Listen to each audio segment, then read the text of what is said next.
everybody, and welcome to our second installment of our Oops All Ace TSL. If I had nickel for every time a TSL one-shot I ran had gotten turned into a two-shot, I would have more than 2 nickels, because this has actually happened to me quite a good deal. Um, we are today raising money for Dots RPG, who are on a mission to promote more accessible gaming. And the Tiltify link is already in the chat. I'll go over our donation rewards and everything in a minute. But first, I'm going to have all of my amazing cast go around and introduce themselves and the character who they are reprising today. So we will start. Unfortunately, one of our players had a internet issue this morning, so Natalie is not going to be here. So we'll start next to Natalie is Charlie. Yay! Hi, I'm Charlie. My pronouns are they, them, and I'm playing Callie Brambles, the nature witch. We can just go, going in order. Dizzy, you're next. I'm Dizzy the Bard. I'm playing Heck the Spooky Witch. Both of us, pronouns are they, them. And who's next after me? Me. Hi, everybody. My name is Marm. I use she, they pronouns, and today I'll be playing Faifala, the sun hand, who also uses she, they pronouns. And also just like the week that has happened between the last session and this one, in game. I think Faifala has just been obsessively trying to get Heck to like them. Oh. Just so everyone's aware, because you didn't like my cheeseburger when I gave it to you initially, and then I wasn't paying attention after that. So I think I'm last. I'm Sneha, she, they pronouns, and I'll be playing Sayo again, who is the dream mirror. And honestly, who knows they've been doing anything productive in the last week. Also the last year. All right. And my name is Quinn. I use any and all pronouns, and I will be our game master orchestrating our session today. As I mentioned, we are doing a charity stream for Disability Pride Month today. The Tiltify link is in the chat, and we have some interesting different ways that you can influence our game, such as giving players rerolls, even allowing players to take an advance, which is basically like leveling up in this game. You get to take a different move from either your playbook or another playbook. And in one-shots, you don't always get an advance, even though, again, this is no longer a one-shot. But I don't think anyone had any advances after Oh, the I last... did! Oh, okay, one of us I did. failed a ton of rolls, so... Yeah. That is true. You get XP when you fail in this session, so in this game, so everyone do remember that for today. And then we have something else, an idea I'm trying in our donation rewards, which is this session is going to have some animals in it. And if you want to see real animals, if you donate $5, we will pause and take a break from whatever we're doing and show off one of our real life pets. I don't have any real life pets that I can show off. I have lizards who are nocturnal. So if none of our pets feel like participating, we will obviously not be like forcing or coercing them to be here. But I have a lot of pictures loaded of my best friend's new kitten on my phone that I will be showing off if we get that donation and don't have any willing or voluntary animals. We will try and show some off at the end. But if you donate an additional $5, so a $10 donation, not only will we introduce a real life animal, but we will bring them into the scene that we are playing. So whatever we're doing, whatever we're in the middle of, a new creature will appear, and the pet's owner will get to describe their animal as a fantasy magical being. So with all of that out of the way, we are going to go ahead and get started. As I said, this is our session 2, but this is an anthology series, so you don't need to have seen the first one to understand really anything that's happening today, but I am going to go ahead and give a brief recap. This group of adventurers, of players, are all friends of Ace. Ace is the royal heir, the only child of the 2 queens of Wisteria, and they have a penchant for getting lost, or misplacing themselves, or being kidnapped, or accidentally running away, just not being where they're supposed to be ever at any point in time. And so this group of people who all have various degrees of connection to Ace are sort of the Royal Rescue Squad. They go after Ace and try to hunt them down and bring them back and just keep them in line, kind of, and keep them from getting hurt. So last time they had a adventure where Ace was missing in kind of a different and unusual way than normal, because they had like seemingly left out of their room in the middle of the night, and our adventurers managed to follow and track them to the land of the dragons, where Ace had been attempting to negotiate a political alliance of sort with the dragons in order to fight back against the dragon hunters, which is a group of magic users who are trying to amass more magic and power for themselves, using and taking advantage of magical and mystical creatures. Our group was able to find Ace, wake them up as they had been like poisoned and knocked unconscious, really quickly fight off a dragon hunter very impressively and very fast, and bring Ace safely back to the kingdom and to the castle.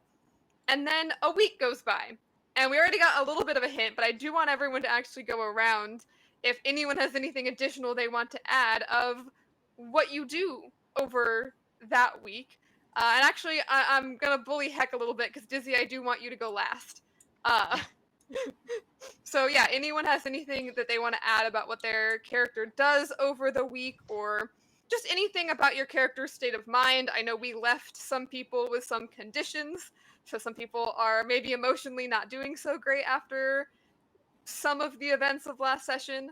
So yeah, if anyone has anything to add.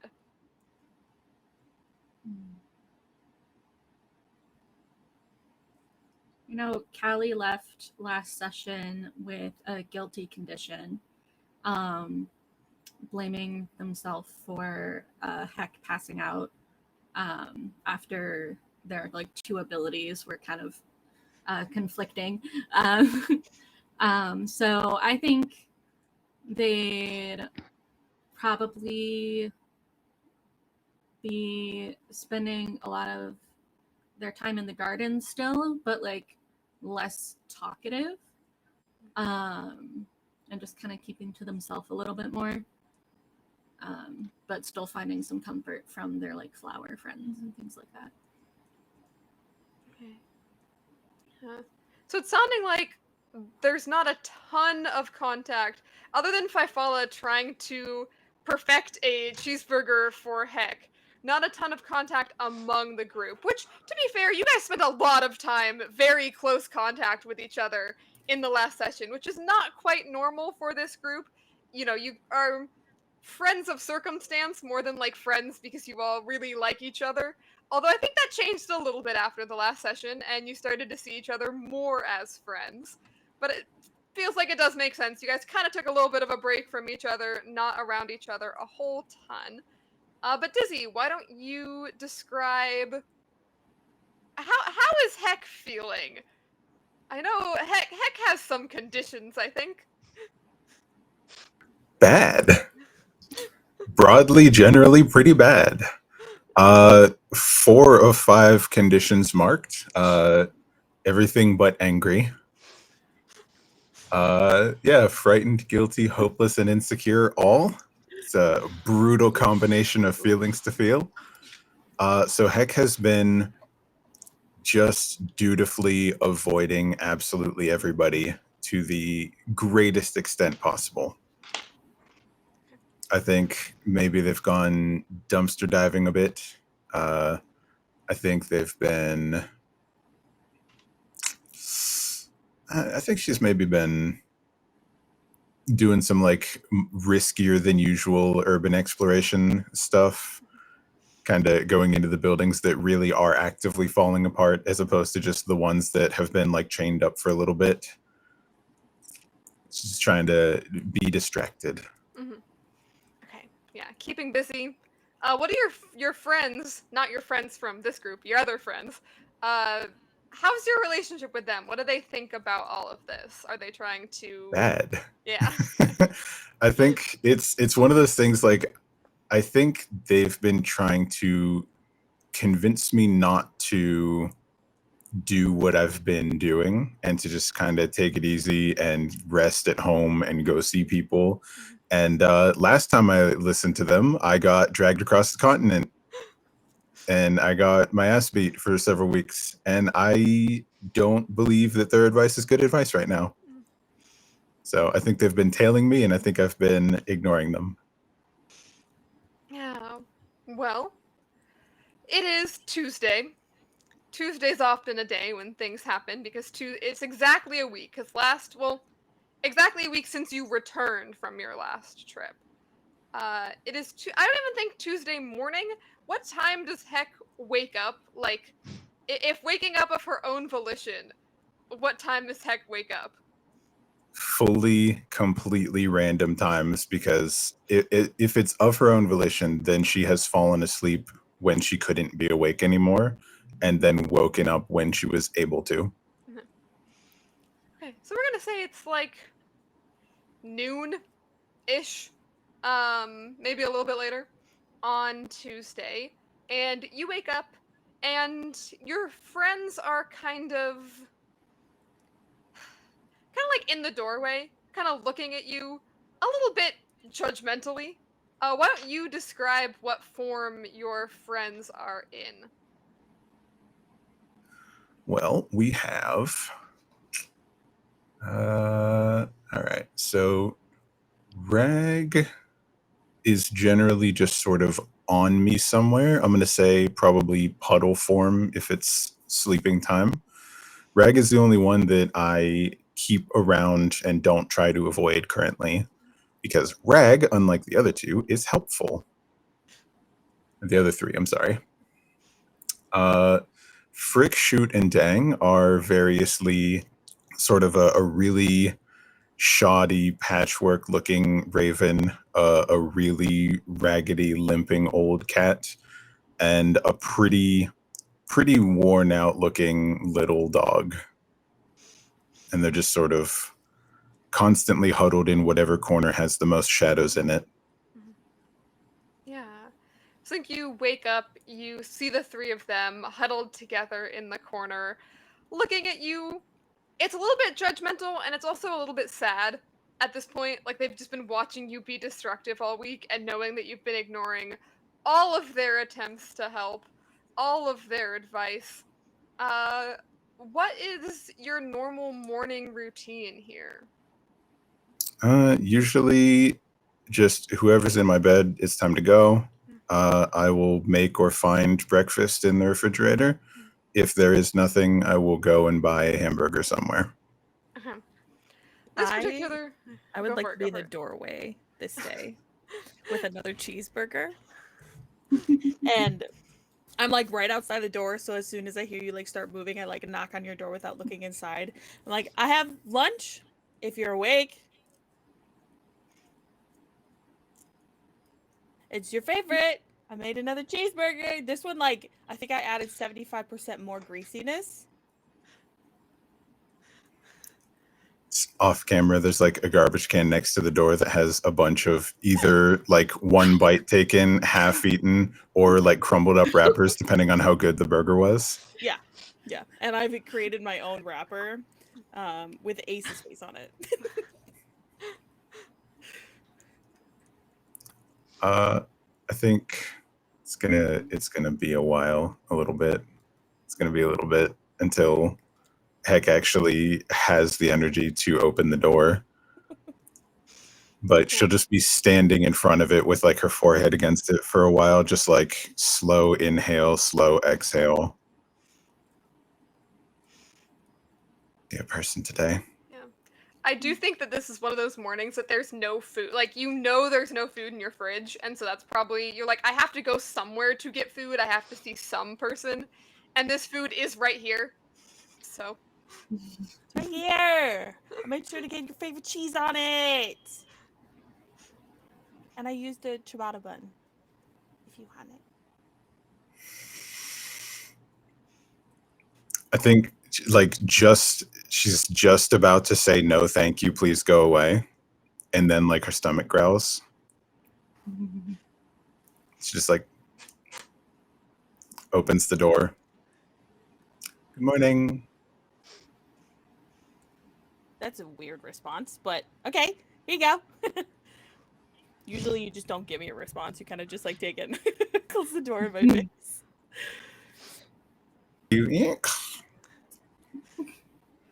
That's 3 more words than last time. And then I take out a notebook and I start writing in it like 3 words to me today. I think we're making progress. And then I skip away. Are the number of words indicative of how good the hamburger is? I think it's indicative of how good the last hamburger was. Dang it, Oh, we don't know sure. this. That makes sense. They might like today's hamburger. Yesterday didn't go very well.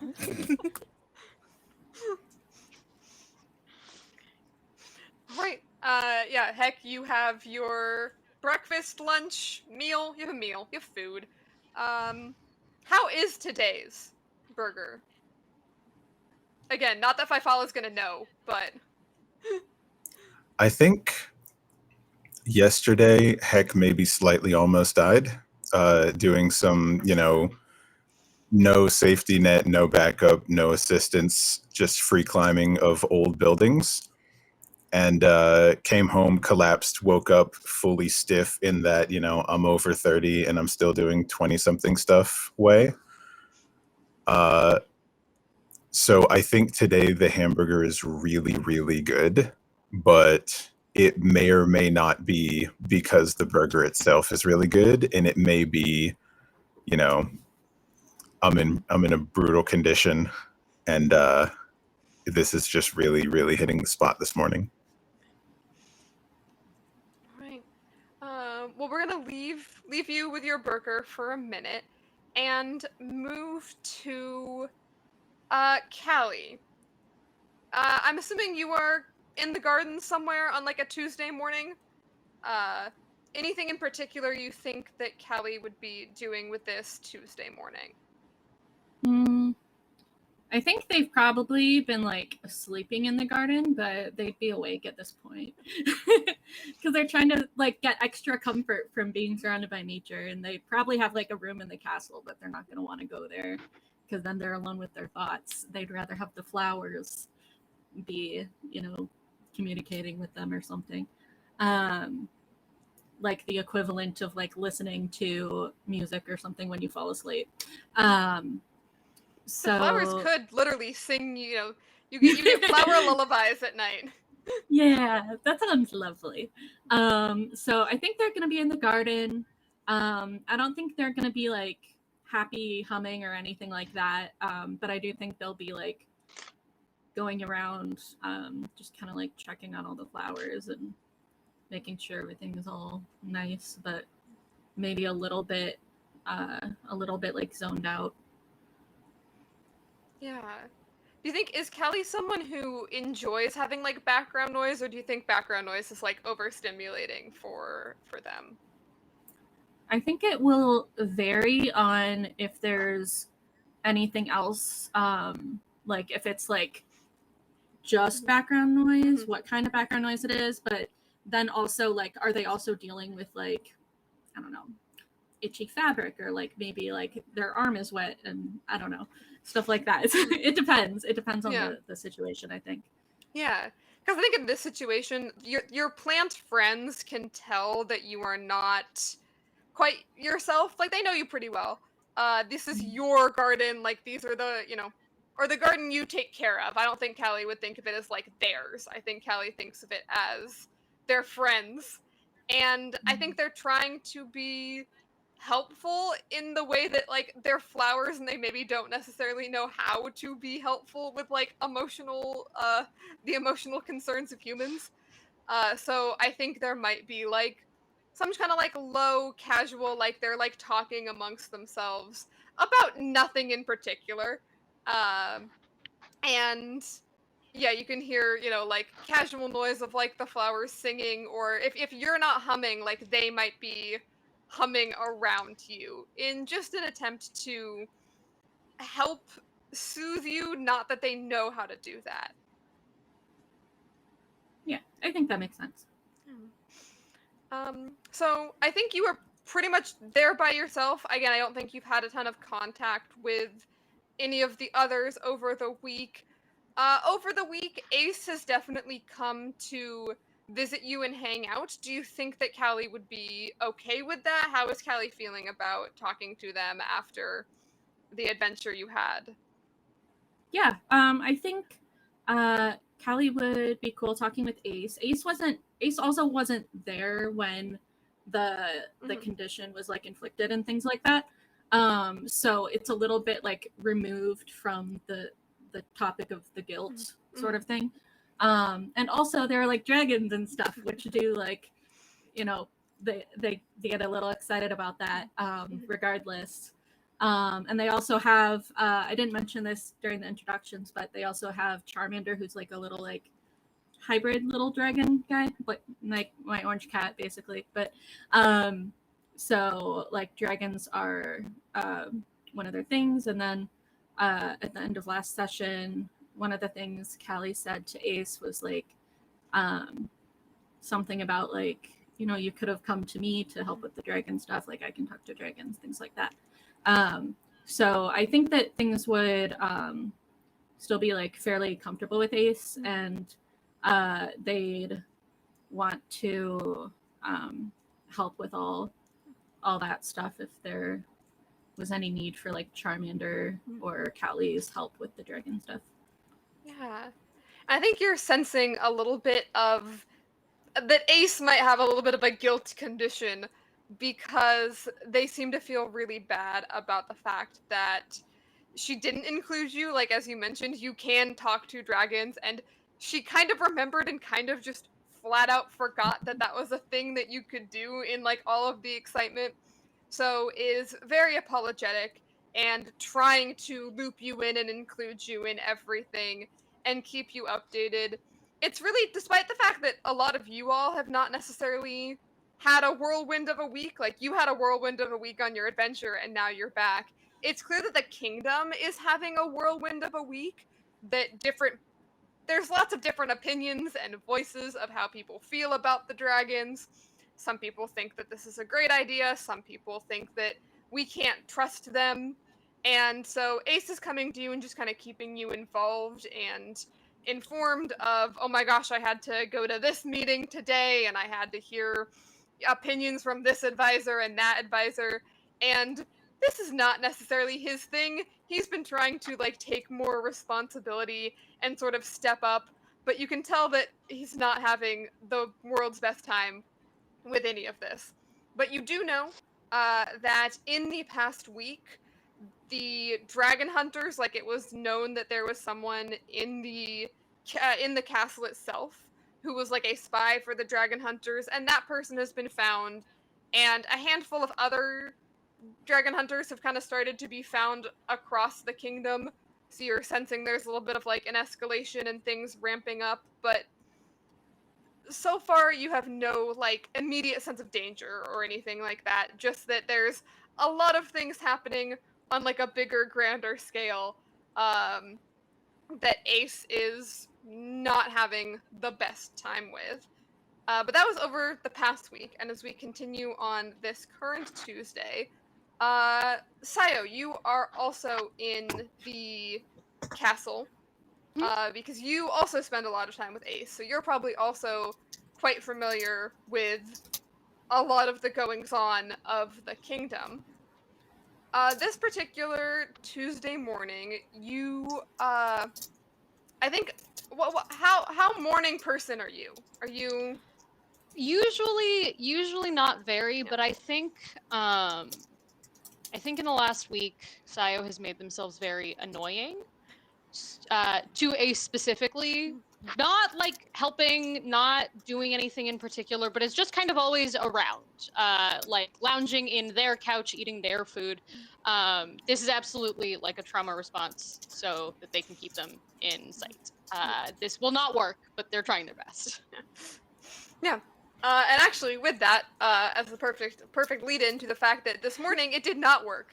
Partly because you're not a morning person, and I think Ace is.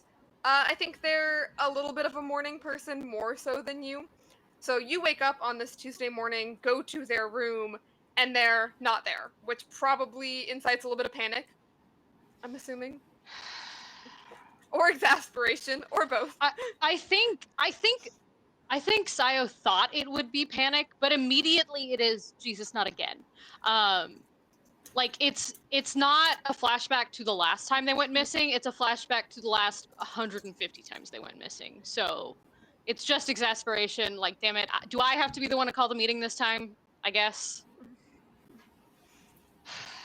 I think before they call that meeting, though, they do like look around a little bit because Ace did say last time that they had like left a note that nobody found. So maybe, fingers crossed, it's easy this time.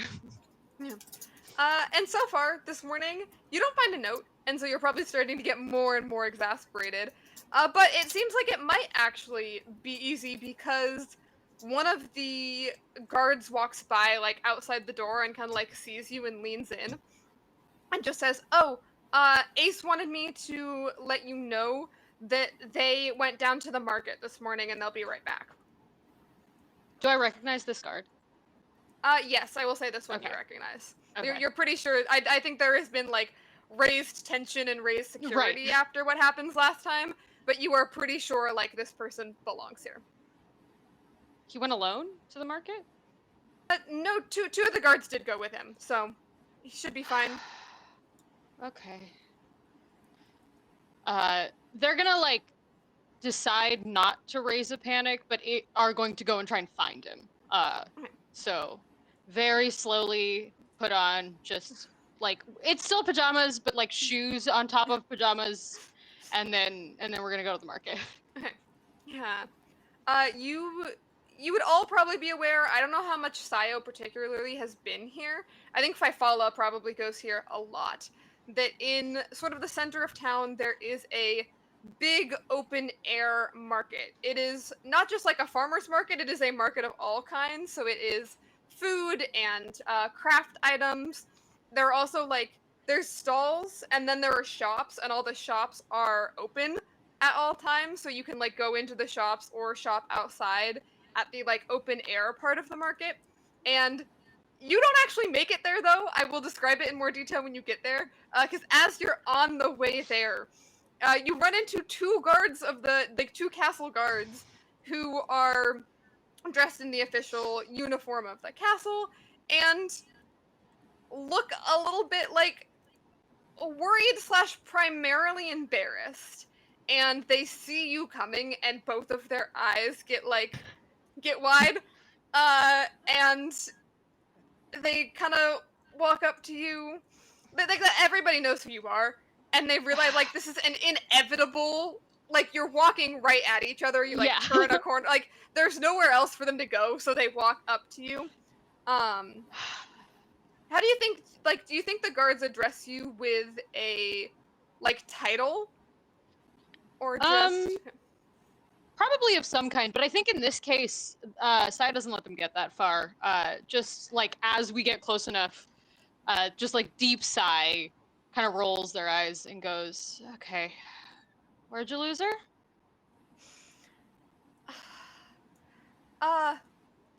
She was right there, like, right with us. I'm aware how it usually goes. Yeah, just where?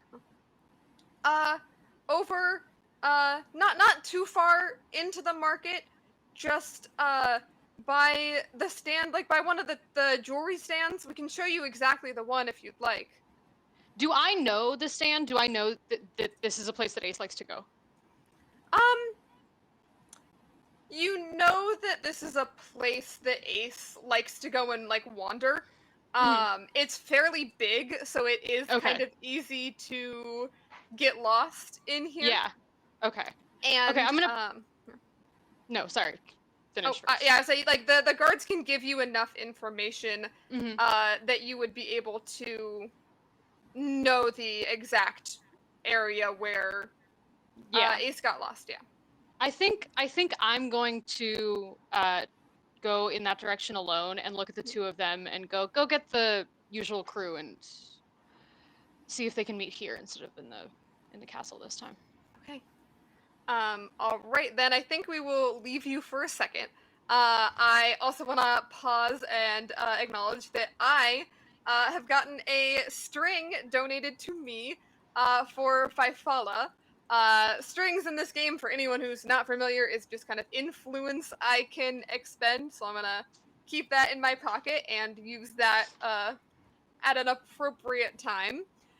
And yeah, actually, let's go to Fifala. Where have you gone after dropping off this burger? Back in the kitchen Mhm. 100%, and you Hmm. walk into the kitchen and there's cheese bubbling on the stovetop. There is multiple kinds of bread kind of strewn about. There's a bag off to the side that just says sourdough on it, and I've been meaning to give it to Callie, but I haven't been outside in a few days because I've been trying to perfect my cheeseburger. There's like a grease pot that's kind of like off to the side that's off a burner, so on the inside it's just like hearted now because I've just been like trying to figure out what to do next. Um and yeah, no one has seen me for a few days because I just kind of locked myself in the kitchen trying to figure out how to make the best cheeseburger for Heck. Okay, this is like a long-term experiment you've been working on. Yes. Okay.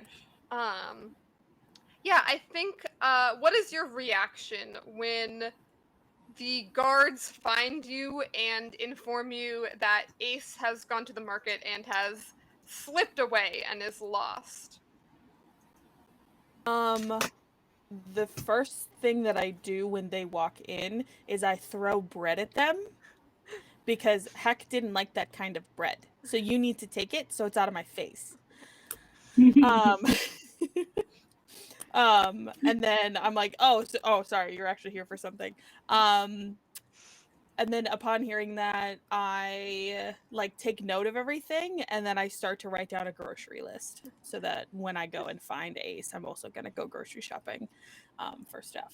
So Yeah, this actually might work out well for you. It's like a double purpose of being here. Um, yeah, cool. They look. I don't think actually they're that like I think they're a little bit confused at first when like bread gets shoved in their face. But I think you do I'm this. I Yeah. actually bag the sliced bread and Oh I'm yeah. not just throwing individual slices at them the last time they came to Yeah. visit me and I'm listening to what they said to me, which is, can you bag the bread that you throw at us and not just throw it at us? And I'm like, I guess, okay? I'm doing something important. So Yeah. yeah. They are very appreciative of the fact that it is bagged because when you throw it at them in individual slices, like some of it winds up falling, and that's really unfortunate because you do make good bread. But So then having it bagged, yeah, I give it to other folks and like animals and stuff that I know can eat the bread. So yeah, yeah, it doesn't go to waste; it goes to the birds, mm. but they want it. So, yeah, once you bag it, they will take it and head from the kitchen. I think the nearest place would be out to the gardens to Callie. What is your reaction to these two guards who you're pretty sure have been to see Fifala because they are holding bags of sliced bread? I be behind the guards, Yeah, you can not do it with them. saying Yeah. anything initially, Yeah. just letting this happen, and then as soon as the guards like part, I Mhm. throw the bag of sourdough at Callie. Like, here you go. We gotta go. Oh, you Yes. told me to go after? Okay. Yeah, we Yeah. gotta go. Let's go. Try the Oh, okay. sourdough. Let me know how it tastes.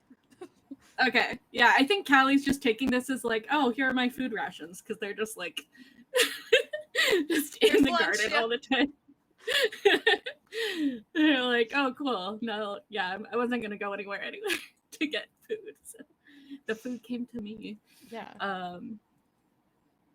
Yeah.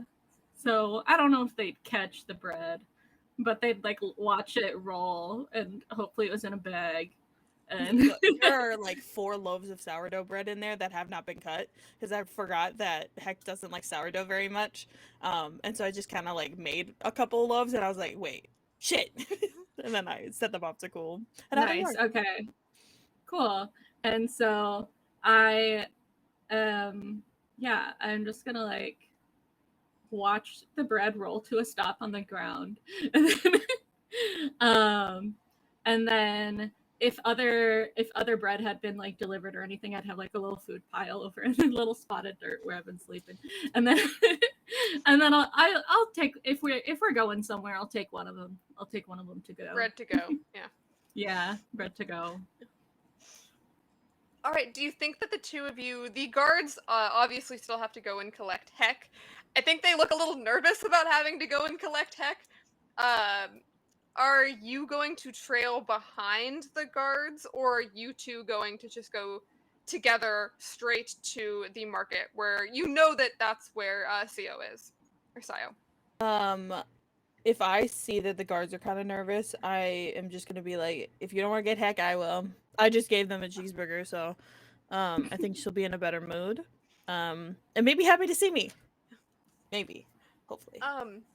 Yeah, if you could do that, that would be great. Last time we tried to ask anything of her, she just slammed the door in our face, so...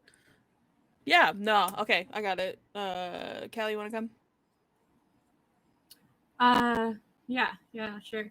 Yeah, Kelly's just gonna like follow you and then put the bread in like one of their like pockets or purses at their waist, but kind of open it and just kind of like take little pieces while they're walking. They have a cane with in their right hand, so they're just like eating with the other hand. Pocket as bread's they the best go. bread. Pocket bread, yeah. Mhm. All right.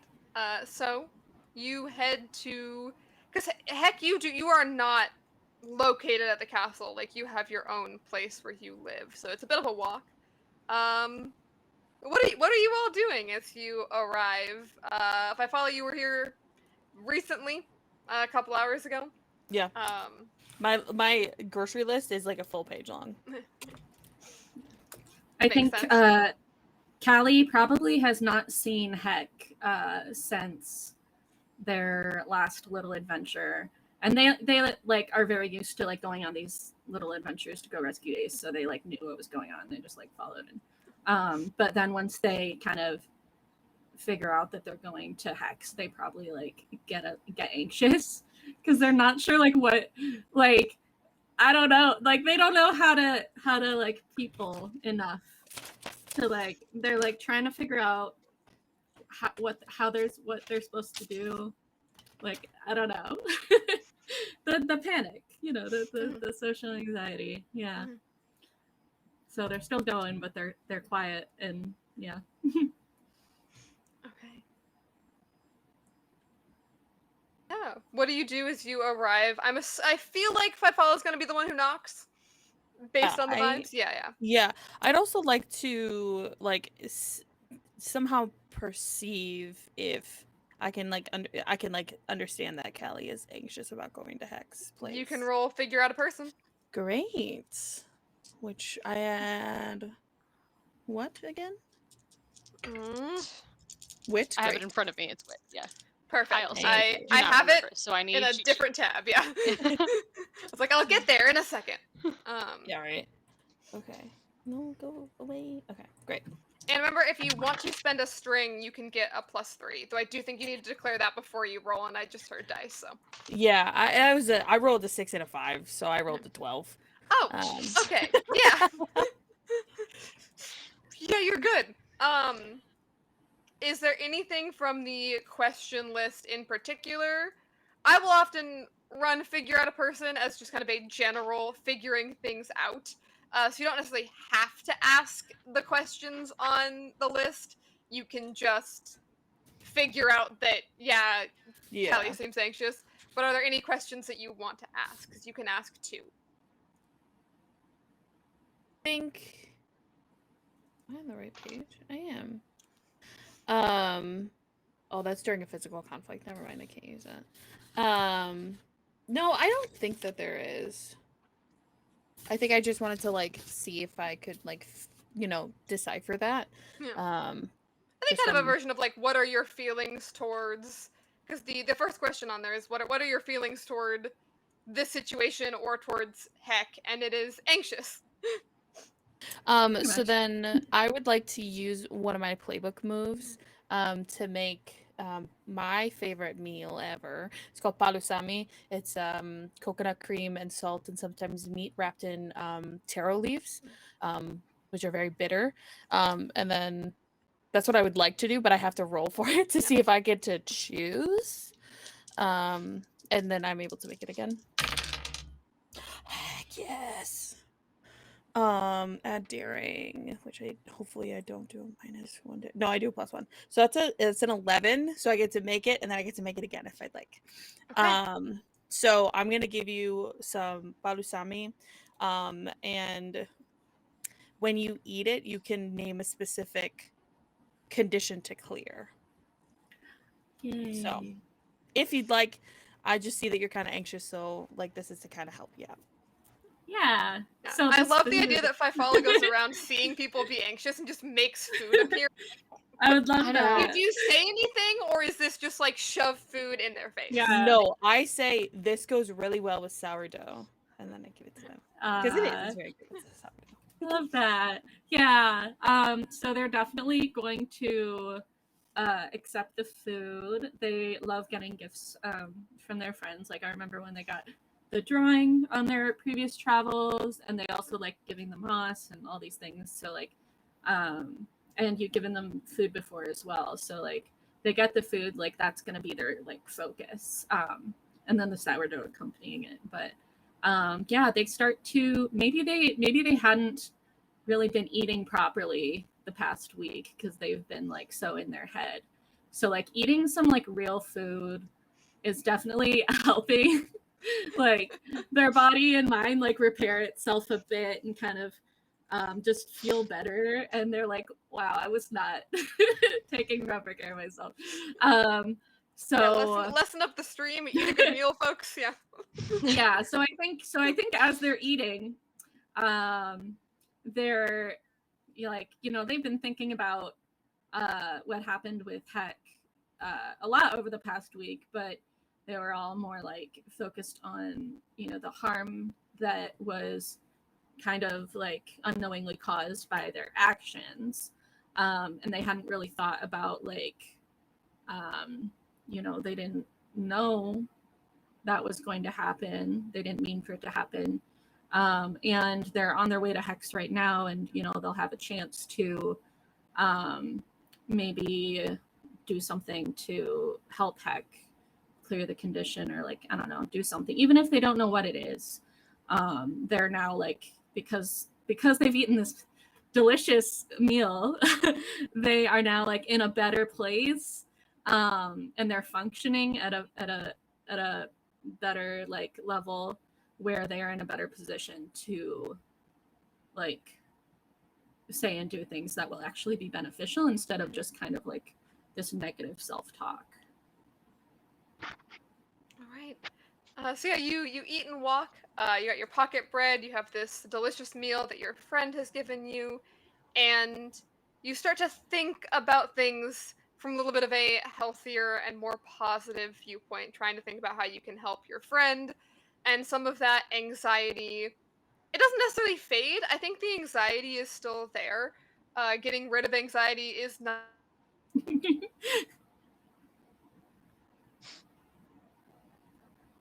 No. Oh, oh. Am I here? Y'all froze for a Yeah, second. you're back. Okay. You're back. Yes, you Yeah, are now. I got you back. Oh, good. But yes, you head onward, and because I don't remember what I was in the middle of saying, you head onward until you reach Hex door. And Fifala, are you knocking? Yes, I will be polite, and I'll say, I don't have cheese. I don't have a cheeseburger ready. I have some stuff at home, but at the castle, not at home. Whatever. Semantics. Ace is missing again. If you want to come to the market with us, then you could probably get more food because I don't think you finished what I gave you this morning. No, thank you. Callie, do you have anything? I've got a little bit of my food left. Not enough to clear any conditions, but you can try it, and maybe Heck would like this dish. So I think whatever Callie has left, like they're also going to offer Heck. It's like little anything that might help that I have. so they've got a little bit of the bread and like whatever is remaining of the meal, and then maybe like some berries or herbs or something, more pocket food, I don't know. And so they're just holding these things out to Heck, very much like in the similar to like when they were like holding out moss in the last adventure, and they were just like moss to make anyone feel better. I think you're holding it out to like the peephole on the door, because I don't think that Heck has opened the door. Oh, So it's yes, like you're yes. holding it out, like if Heck looks out the little like hole, all you see is food. Just like a Yeah. handful of food outside of your door. Yeah. Yeah, and Callie doesn't talk much, so they're just probably like standing there with the food for a while. I like to think Heck is like sitting kind of sideways and slightly upside down in a big armchair kind of across the room. And the three friends have sort of climbed atop one another to reach the doorknob and open the door. And Heck's like throwing books at them to try and stop them. But they open the door anyway. Yeah, they're like, people are here, time for you to talk to someone. And yeah, the door swings open. I think to Callie, like the door swings open and you see Fifala and then Callie holding out a handful of food. Just standing there. And there's no human standing on the other side. Of that. And then I think Callie's just gonna just like the door like creaks open and they like lower from the little people. They're just like look around and then they spot Heck over sitting in a very clear way, and then they're just like they don't know if they're supposed to go in or not. So I think they're gonna like look over at Fifala because they're not sure what the next step in this process is.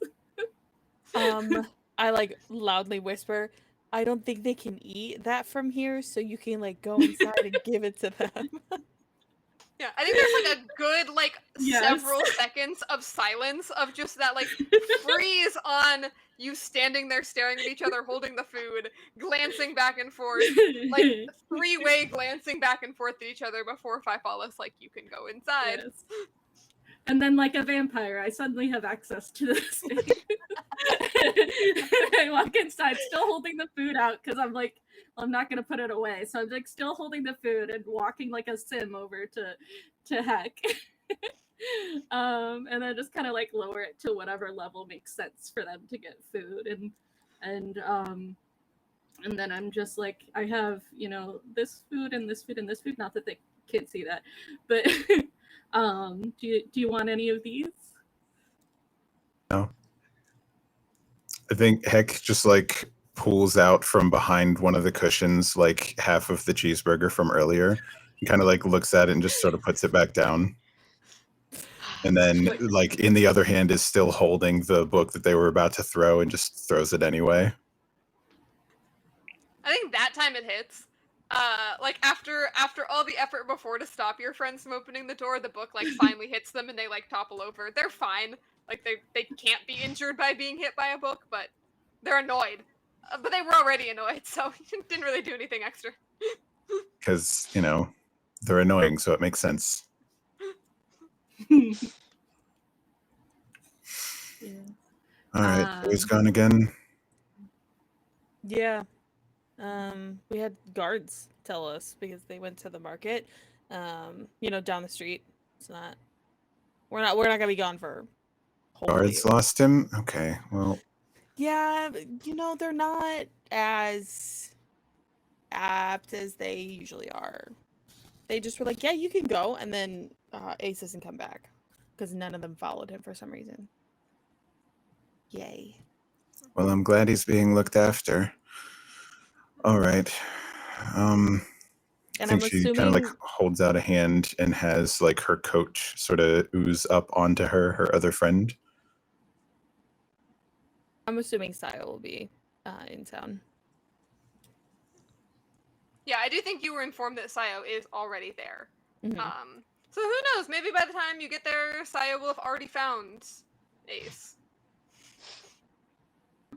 Dragging them by the ear, just back home. Fuck this. You're not allowed to leave. What the fuck are you doing?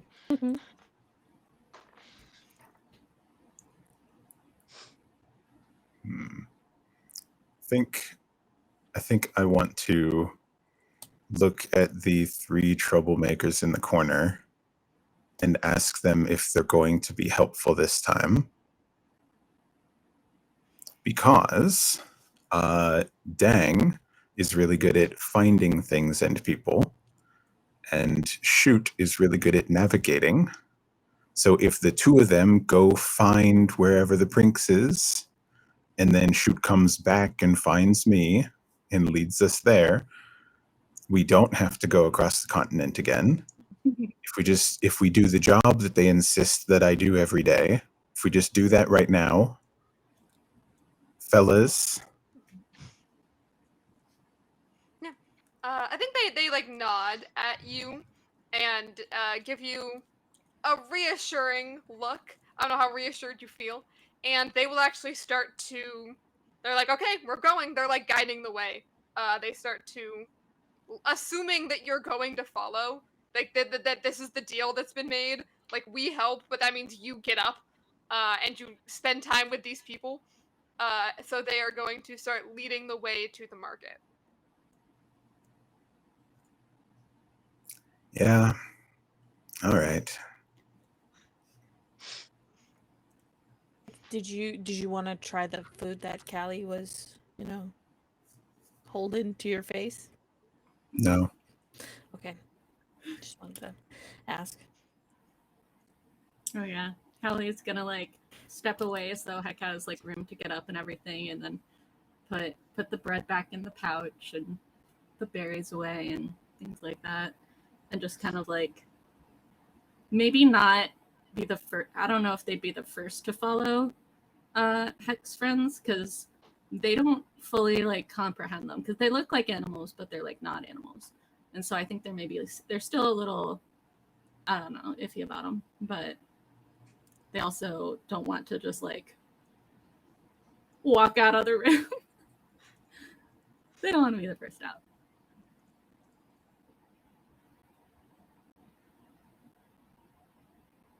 I think I'm definitely the first one out. Because I feel defeated that you don't want to try my other food. So I kind of just like follow and leave you two. Yeah, I think the question is who leaves first, Heck or Callie? Like, how awkward of a moment is this? Takes more than like 2 seconds. Heck just kind of like looks expectantly at Callie like, I need you out of my place so that I can lock it. Yeah. Callie's gonna follow Fayfala out, and then Heck can walk up after. Okay. We are going to leave the 3 of you plus companions to go back over to Sayo, who is at the market. You make your way after again, the guards kind of met you about halfway between the castle and the market, so you still have to travel a little bit of distance to make it to the market itself.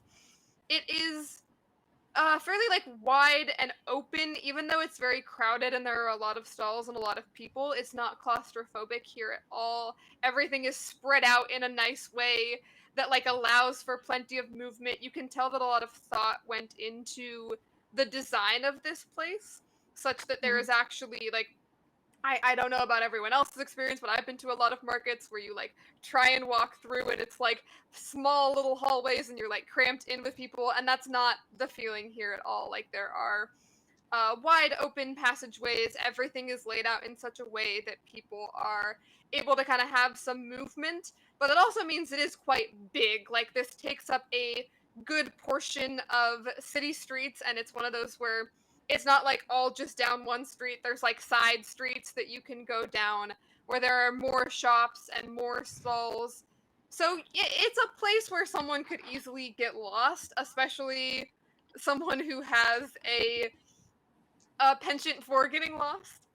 Mhm. So as you arrive, kind of like and walk in, there's no entrance. You just walk Just into where the streets are. where the streets are, and at first everything is very normal again. I think you've probably been here before a handful of times.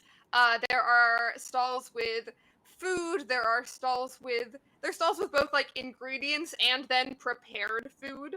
That smells very, very good. There are merchants who are selling various different items, and everything is calm and normal for like a couple minutes, and then you start to hear shouting. Not necessarily like people are being hurt, but like a little bit panicked. Sounding noises coming from further down the street, and it seems like the panic noises are rolling like a wave. Like it starts farther away, but it sounds like it's getting closer to you. All right. Is this the direction I was headed? Is this the direction that the jewelry store is in? Okay. Yeah. Are people trying to run away from it, like with the shouting? No, you don't necessarily see Okay. people running away. Okay. It sounds Sayo more like confusion with a hint of panic. Okay. Sayo does not look intimidating in this moment. They're wearing like really clunky boots, but like sweatpants and a cardigan with no shirt underneath. They rolled out of bed 15 minutes ago. But they're like doing the walk, which is like I am gonna get to that point. And I don't see any of these people, so you should probably get out of my way before I pull you over. And is just heading in wherever the shouting seems to be originating from. Yeah, so you start walking toward the direction of the loud noises, and as you approach, you see a vendor outside stall.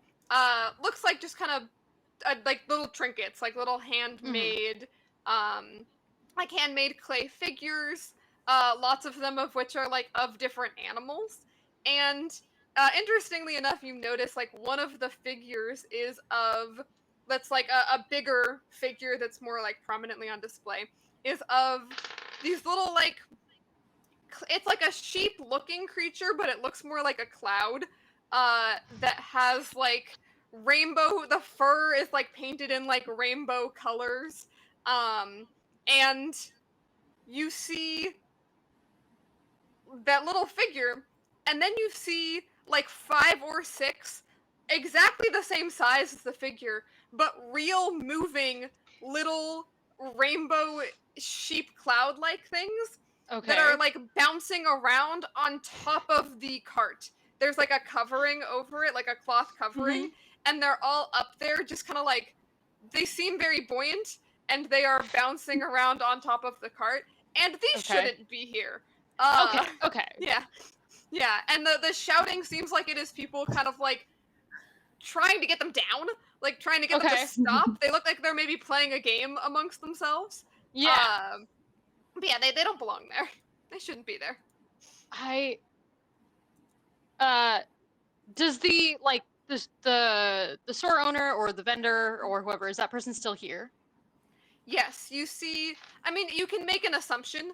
Right. You don't actually know exactly who the vendor is, but you see a lot of people are sort of standing like outside the stand, trying to like coax the creatures down off of the top. And there is one person, shorter person with short dark hair and like medium olive skin, who is dressed in a like the dress itself actually looks handmade. You're not sure if this person made it themselves or if they bought it maybe from like, there are stands here who sell clothing. But it is also like very, very colorful and looks like very carefully made and knitted together. And they are actually inside of the stand, like trying to kind of, like everything here is very breakable. And they look like they're kind of trying to like protect things, because right now these creatures are outside the stand, but if they bounce down to like inside the stand, there's a lot of things here that could break quite easily. I'm gonna look at that person and go, does the roof come off?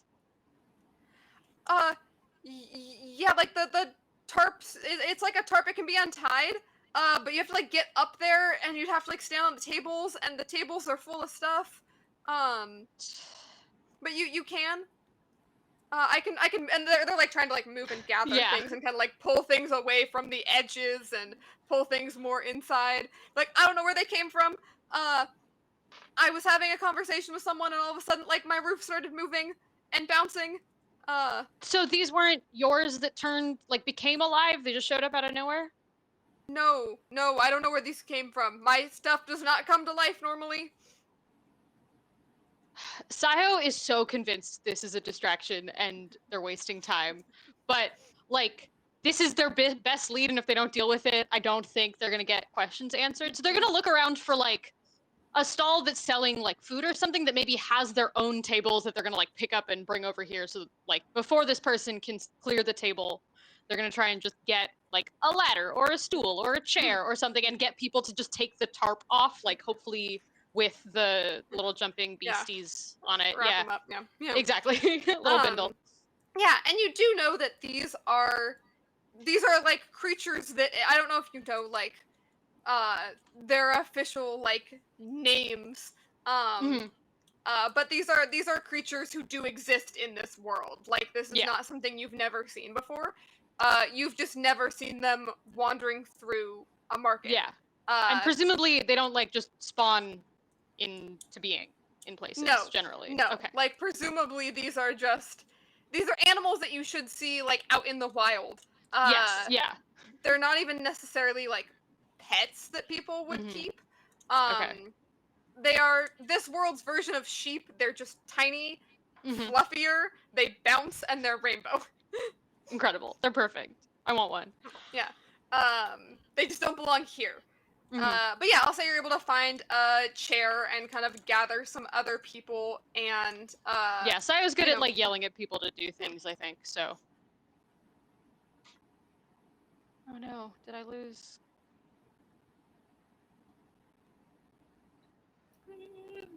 Oh. Also lost Quinn, so you're fine. When that it's not me, because it's usually me. But...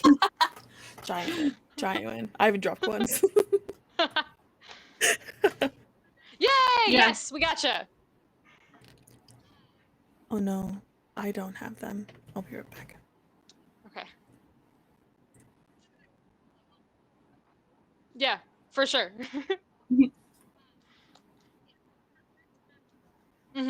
Absolutely.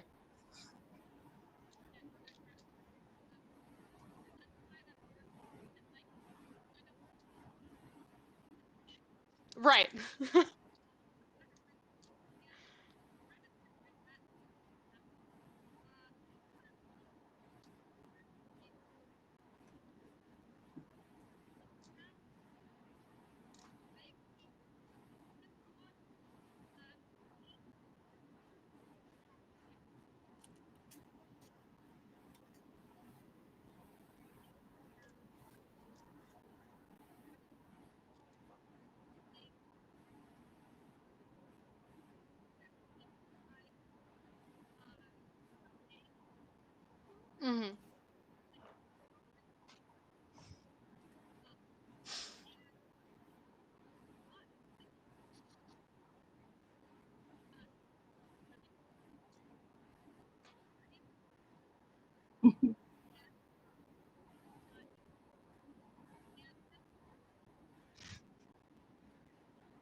Uh-huh. I was hoping they'd be like birds, and if I like got them in the dark, they'd just settle down. But no.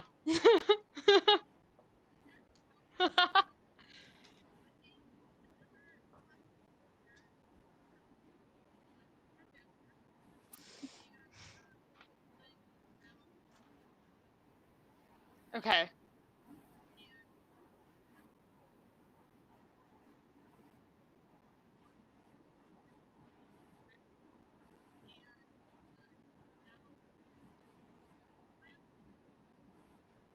With a bouncing bag of tarp. Oh, good. Look, they found him. All right. Well, I'll see everybody tomorrow. Yeah, this is how I'm taking him home. In a sack. Ace in a sack. It's not kidnapping if I'm unkidnapping them. That's how it works.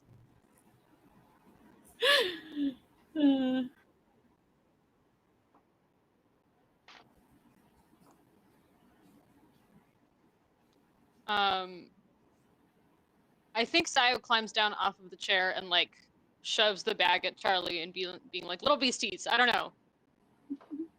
All right, and Callie's done with food and stuff, so Callie takes the bag and like knows that there's creatures in it and stuff, and is like, just kind of like peeks in it. It's like, oh, it's like these little guys. Okay, why are they in the market? What? I have no idea. There are more animals also. Where would animals be coming from in this market? Oh. Yes, I have you. Yes, you're back. Although I think this is a question for Sophia. Yes.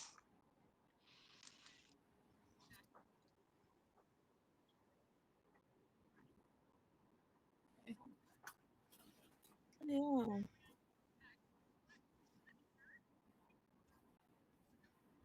Yeah, I have captions for you.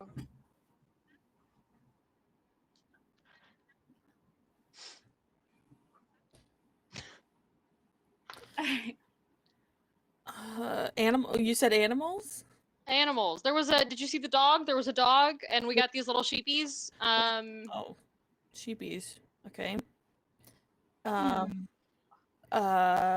Let's see. I mean, there is like a pet store and a regular vendor that sells pets. I like. Oh yeah, I and don't then think they sell Callie sheep. They can definitely sell reach out and take dogs. one out, and it'll like. Ooh, I got Quinn back. Am I Quinn's here? on the stream. Quinn's on the stream, I think. Oh, we're back. Yay, I'm back. Where are the animals? Hell Coming yeah. from? I don't know. Quinn, where are the animals coming from? Yeah. Yeah. I mean, one of you can ask them. Like, can literally just ask. Oh, one of yeah. the sheep. Yeah. Wow. Callie, where are the animals coming from? Yeah. What are you Yeah, doing? Callie, where are the animals coming from? So Sayo's handed the bag of little sheepies over to Callie. Callie takes one out and it's kind of hopping around, and Faye's just gonna start like talking to it and be like, hey little guy, where do you come from? It is like it talks like a very energetic like 5-year-old kid who has too much caffeine and too much sugar, as it is kind of like bouncing around on your shoulder, and it goes down the street. That's all it says. It could be who I know that sells pets. Maybe. Yeah. Have you found Ace, by the way? I can't hear anything that you're saying. I go, oh right, and I turn around back to the vendor and go, I assume they're no longer stressed because they're no longer in danger. No, they have Immediately. breathed a sigh of relief. Yeah. So, I thank look you so much for grabbing those guys. They weren't like they weren't like doing any harm, but I was just really worried they were gonna break through the tarp and like land in my stall. Right, sure. Who are you talking to? Who disappeared before this? Oh, before this happened, I didn't catch the person's name.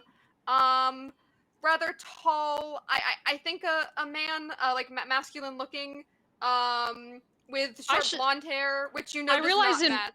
Yeah. Okay. I realize in retrospect, I probably should at all times be carrying like a police sketch of this person, and I am not. But this is an Ace, right? Yeah. No, you catch very quickly. The nice thing about Ace has very red hair, so it's always very quite distinctive. People do know what Ace looks like. Okay. Like they are royalty.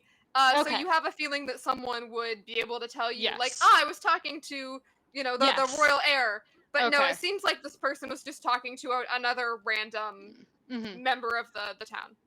Okay. Have you seen the royal heir at all this morning? I heard they were around here somewhere. I think I might have seen them go past. I saw a couple of guards walking, and like the other thing you know about Ace is that they are not the tallest. So like if they're walking in between two guards, like if they're right in the middle, they might not actually be seen. So this might be after the guards had lost them, so might not be the most useful. But okay. I will not do like a closing to this conversation in any way. I'm just gonna turn back to my crew and go, I guess not. The animals are weird, but I don't know if it's weird in a way that we care about.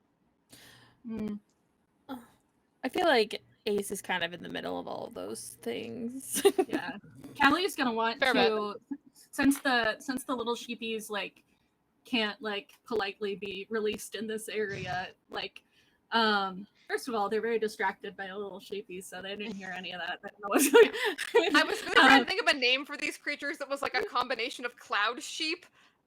Because but they're cloud sheep is what we will go. Yeah, with. absolutely. Cleep. Alright. Shout. Yeah, no. Yeah. And then, but Faye's still gonna want to like take them back, wherever like Down the street. Yeah, down the street. So, like either like, you know, whether everyone wants to come along and keep doing, or like they split off, like they're gonna be wanting to do that. Also, I don't know if that dog's still around, but yeah, but the little sheepies in a bag, gotta take them. Yeah, sheepies in a bag.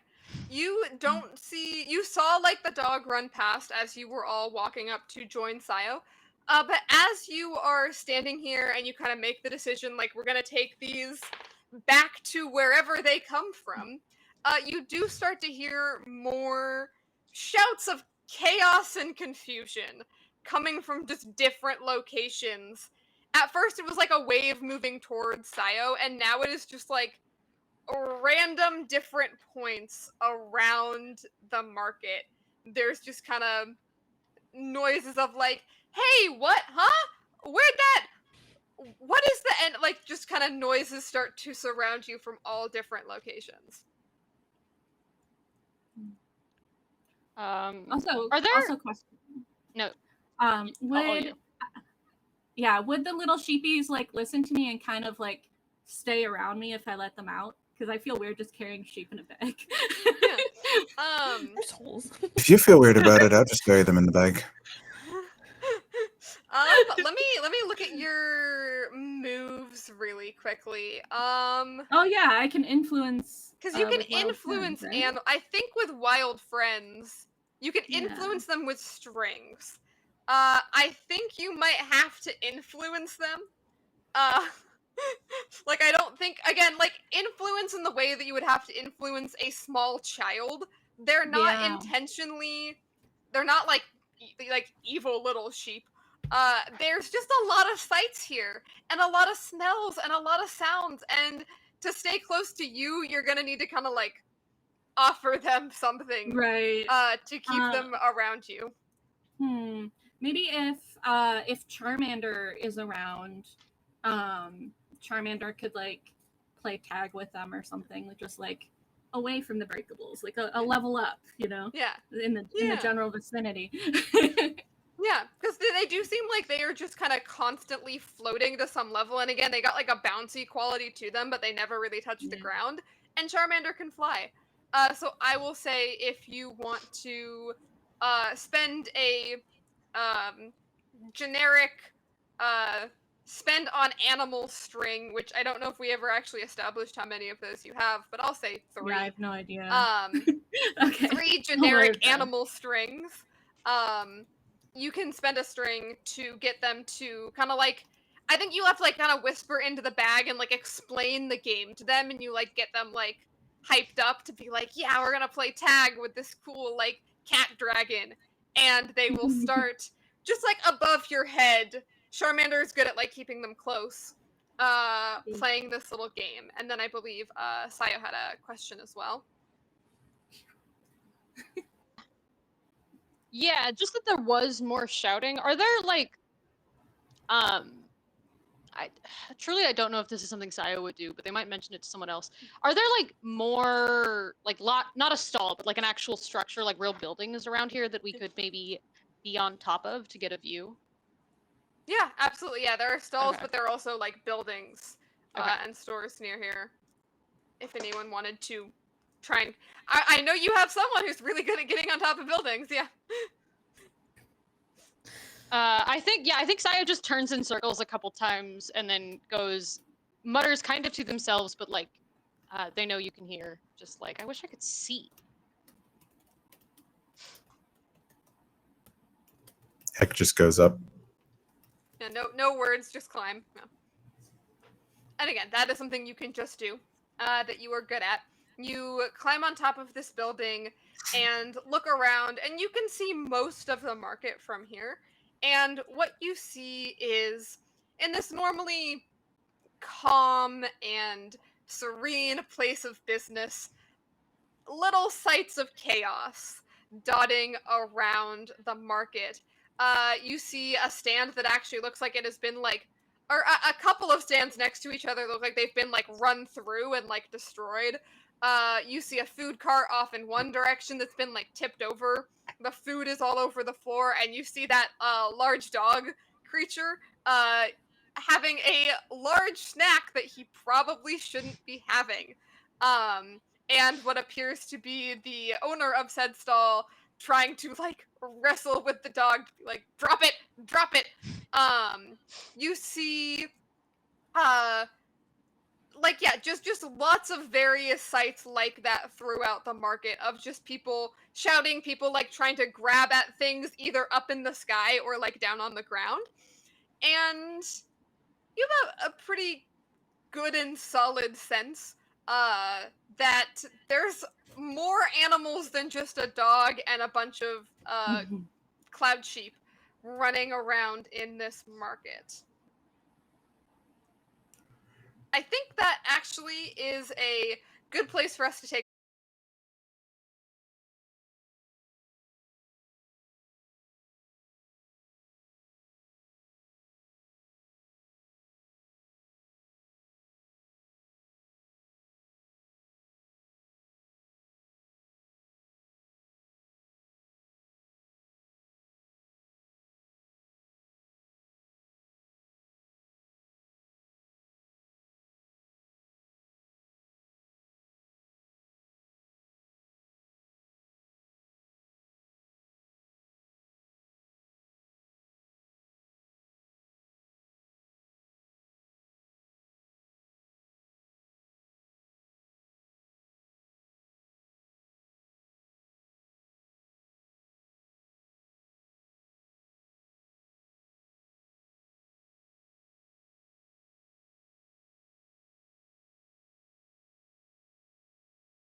specific fundraiser. So the Tiltify link is in the chat. I did a horrible job at the beginning of explaining our donation incentives.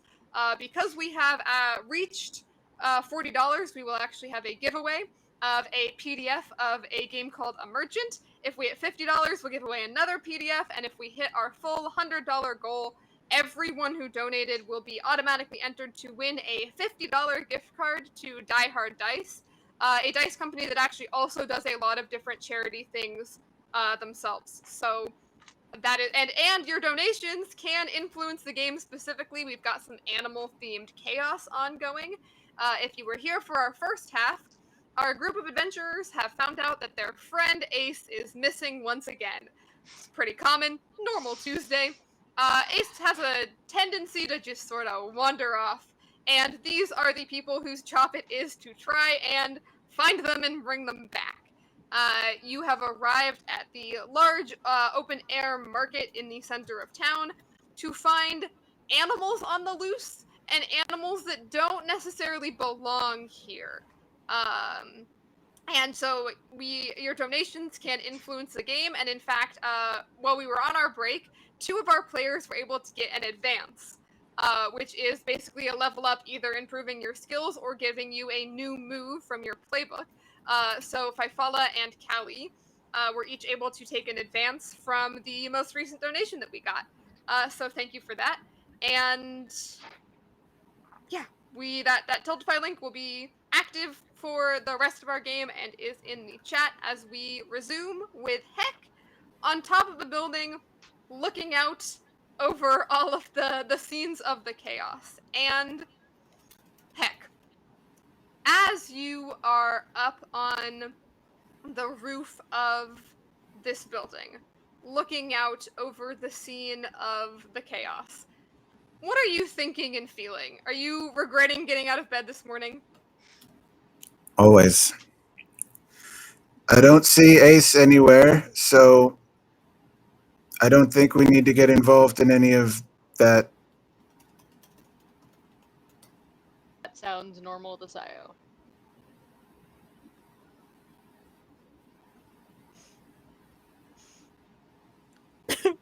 Not my monkeys, but I think there are literally monkeys probably somewhere. And they are not your monkeys. That's though. true, actually. They aren't my monkeys.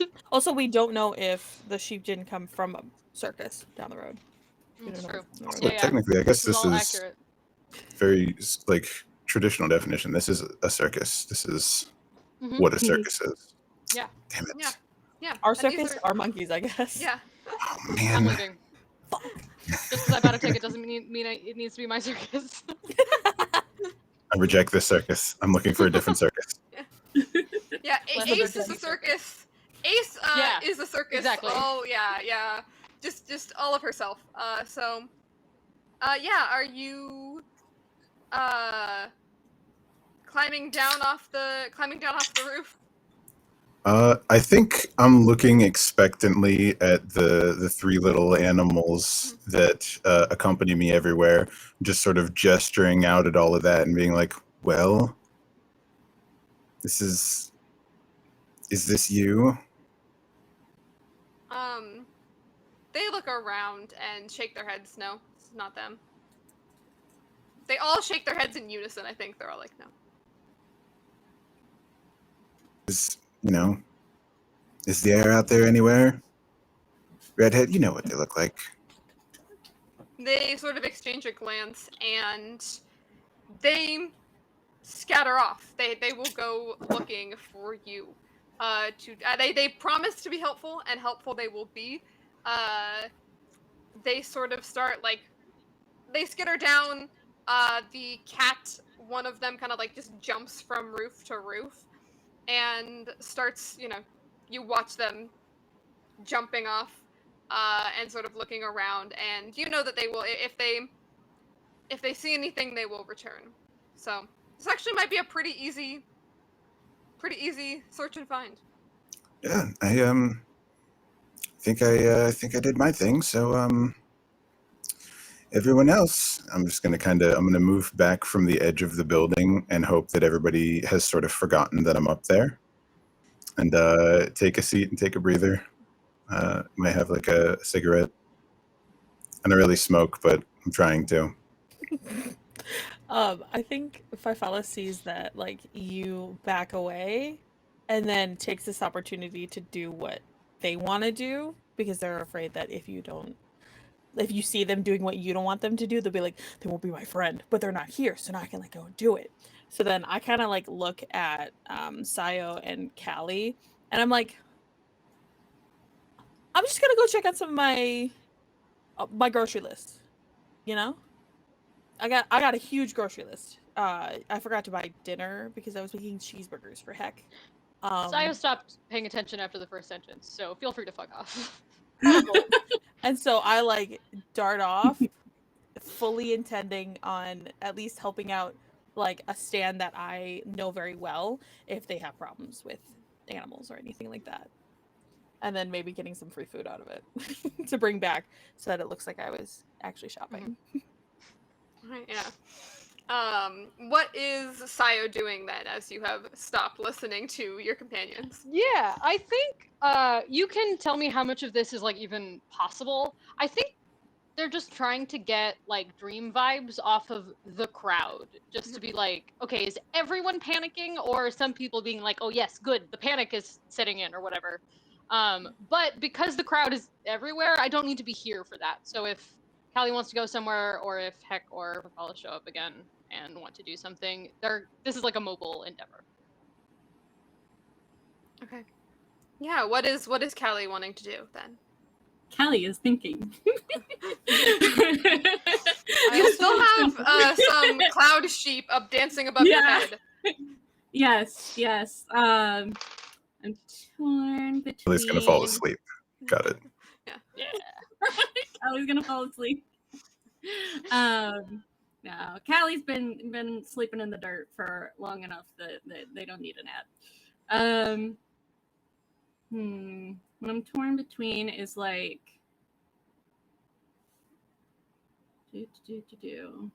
taking the sheep back, engaging with more animals, or trying to go talk to Heck. And I think that would be the most interesting. So I'll probably go try to do that. And go like kind of like hook their cane into their belt or something and climb up after them. And it's going to take them a little while, so you might finish your cigarette. But for them, this is like it's a challenge. They're like, all right, I gotta go. I gotta do this. I gotta go do like emotional support or something. So they're like climbing a mountain here. And then when they get to the top, they're fully going to be ready to just like sit down and take a little break. Like they're not ready to talk yet. They're like, I just did a thing. I'm just going to sit for a minute. Yeah. All right. Yeah, Heck, you are enjoying not peace and quiet because you hear a lot of screaming coming from around you. But a break, a breather. There's no people up here. And then, you slowly see Callie pulling Fairway like over the top of the roof, kind of struggling a little bit.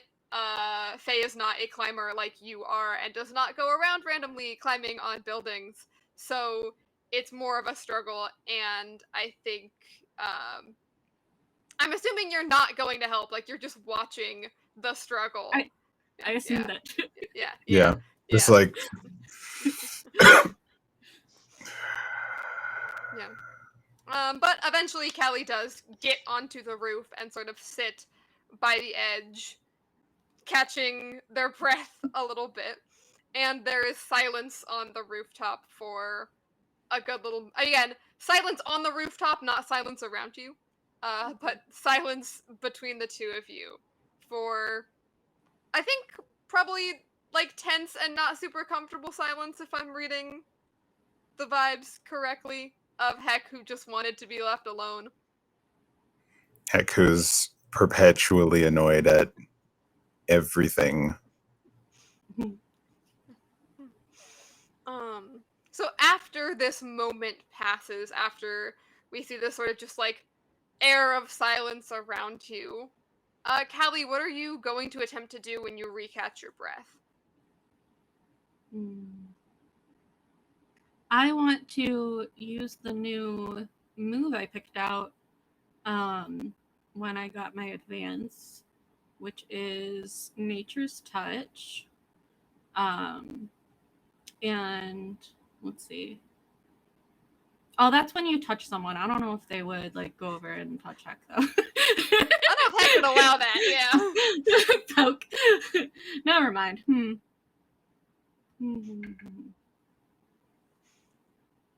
Alrighty. I do have Charmander, my familiar, who was playing with the sheep. And if you want, because I know that is the 10th scene, I think we will leave you in the quiet for a moment and go to check in, because Sayo, you watch Callie start scaling a building. What are you doing?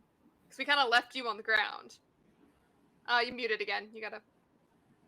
Yeah, I am kind of watching because what the hell? But also, like, I think Sayo is going to sit amidst this like screaming and rushing crowd and just like find a chair to like lounge in and observe the crowd. This is like not subtle.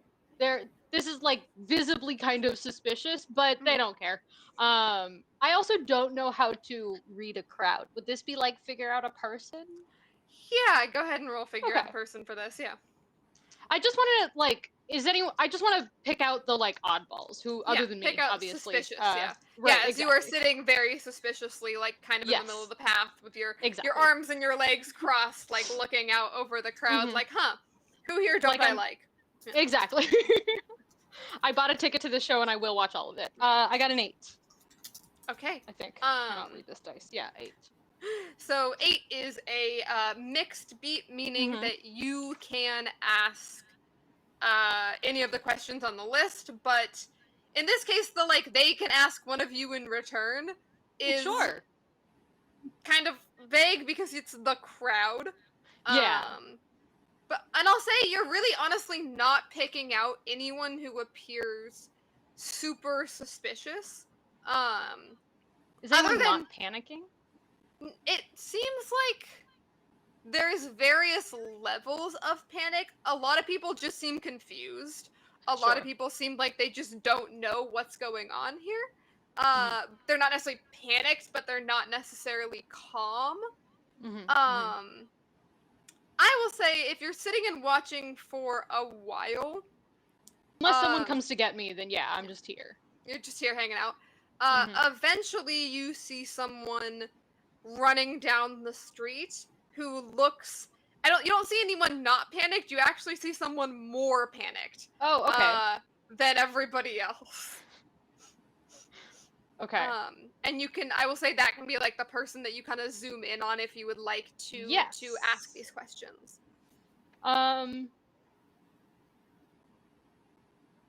These questions are not relevant. And you can modify the questions if you want to. Yeah.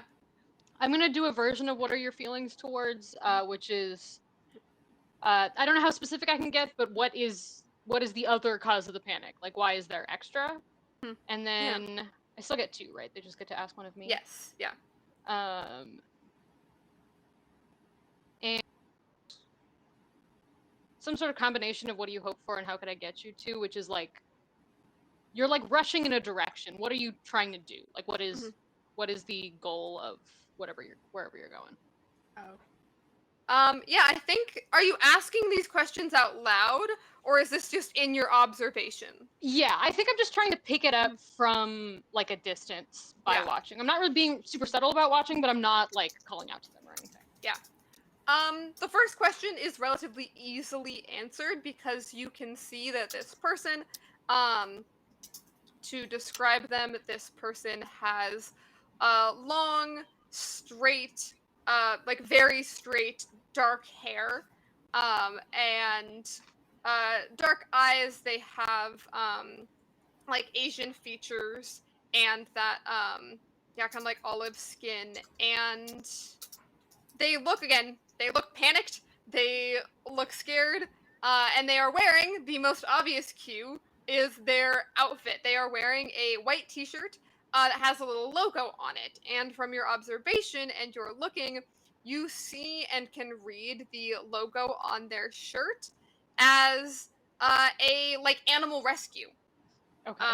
And they are wearing like like black pants and like animal handler gloves, like thick like animal handler gloves, and you think that these might be her animals, as this is Yeah. a femme appearing person with a lot of panic who might have lost some creatures that she shouldn't have lost in this market. So Basically you all think, of them. yeah, that kind of answers both of your questions in a way. Yeah. Of like, why are you panicked? Because they This lost. might be.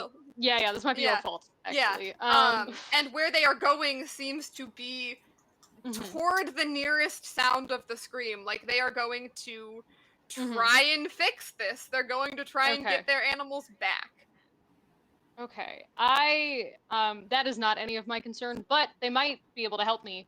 So I'm going to try and like kind of intercept them on their way. Okay. Sort of step in front of them and go, they're your animals, right? I mean, like not mine in that like I don't like own them, but I You had am. them. Yeah, I had Mhm. them. Yeah. How did they get loose? It was an accident. It was totally an accident. It wasn't anybody's fault necessarily. But we had we've been bringing them like slowly but surely. I work for an animal rescue, and we're trying to rehabilitate animals and also like raise public awareness. So bring some animals who, you know, they can't live in the wild right now. They can't live on their own. So, we bring them and we let people interact with them, and you're supposed to like make sure the door there's like two doors, and you're supposed to like make sure the door is shut before you like go into the different like pens, and uh someone left the door open, and Are you I sure didn't that was an accident? uh I'm not sorry. I'm not blaming you or your people. Just are you sure it was an accident? I guess I'm not like sure. Okay, I where was is your tent? we're like that way. She points back down in Where the the dog direction had of been coming down the from? street. Yeah, down Yeah. the street. Okay. And yeah, I had been talking to someone at the time, so I didn't actually really like see what happened. I just they're just scared, they're either scared or they're curious. Yeah, They've not like they seem to be yeah. doing okay. Who are you talking to? Um Actually, interestingly enough, because I think, how recognizable are you as a figure? Like, how much do Whether people know who you are? I am like around the air Mm-hmm. a lot, so even if you don't know me, you've seen me as part of the posse at some Yeah. point, I think. Yeah. So like at least that much if you don't know me by name or title. So I think that they know at Mhm. least that you know Ace. Yes. Yeah, absolutely. So like, yeah, actually, like, interestingly enough, I was talking to the Royal Air. Cool. Do you know where they went? No. In the chaos of the door being open, I lost. I don't know if where they went. When you were talking to them, did they still have guards with them No, I didn't see any in the guards. uniform? Okay, No. cool. And so I was immediately gonna be like, "Good luck with your animals," and go back towards the tent. Okay, down the street, yeah. Yeah, I am hoping. I don't know if Callie is still climbing, but I'm hoping at least Heck can see me because they have like a vantage point. And I am shiny and sparkly and glass reflective at all times. So Yes. Very visible. Yeah, Heck. yeah, You can so I'm not like definitely see, announcing leaving, but like probably someone knows where I'm going. Yeah, you start going, and Heck, you can see from your vantage point. Are you like taking off on a run? Like you're very obviously going. I don't think I run. Yeah, I say I don't see you running. Yeah. Yeah.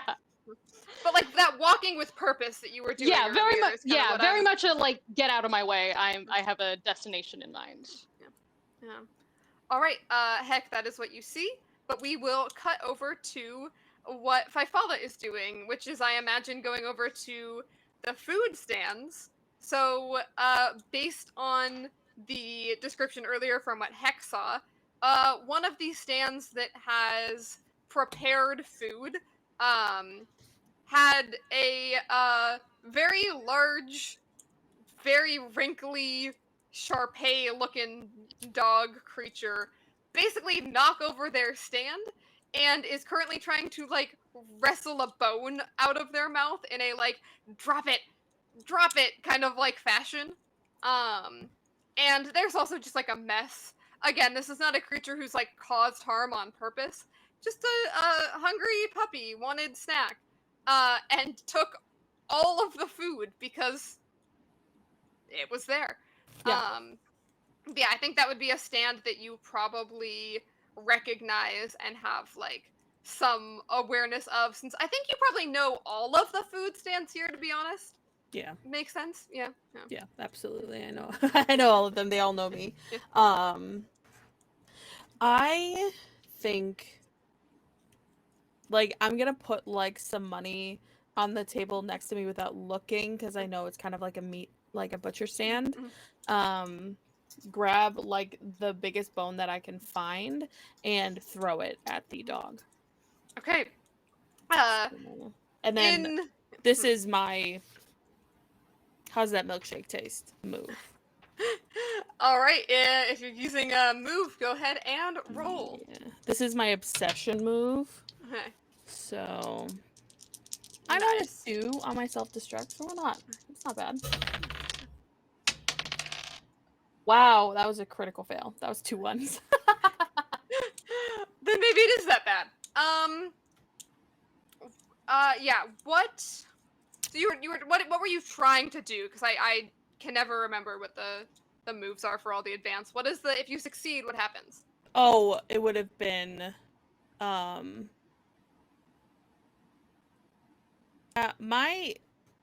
this one I was trying to move their attention to me.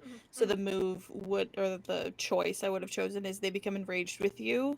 To try to come for you, take a +1 forward to a fight move against them. Okay.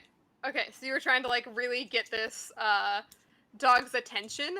Yeah. And I think instead what happens is that they don't notice you at all because you're throwing the bone. You're yeah, they don't care about you. They care about the thing you just threw, obviously. That bone is way more interesting than you are. So they start to follow it, but your aim was not. I think you were aiming to throw it just like down the street, but you actually kind of throw it like into another stand. And Okay. so this dog starts like bounding forward into the other stand and starts the chaos and destruction spreads around you. Great. And I think as you see again like another one of your friends whose stand starts getting like trampled, and the other thing is there's a lot of like good food in here that's just getting like run over and like mashed up. Think like a horse loose in the stalls is basically what's happening here, even though Yeah. it's a dog. Good dog. Yeah.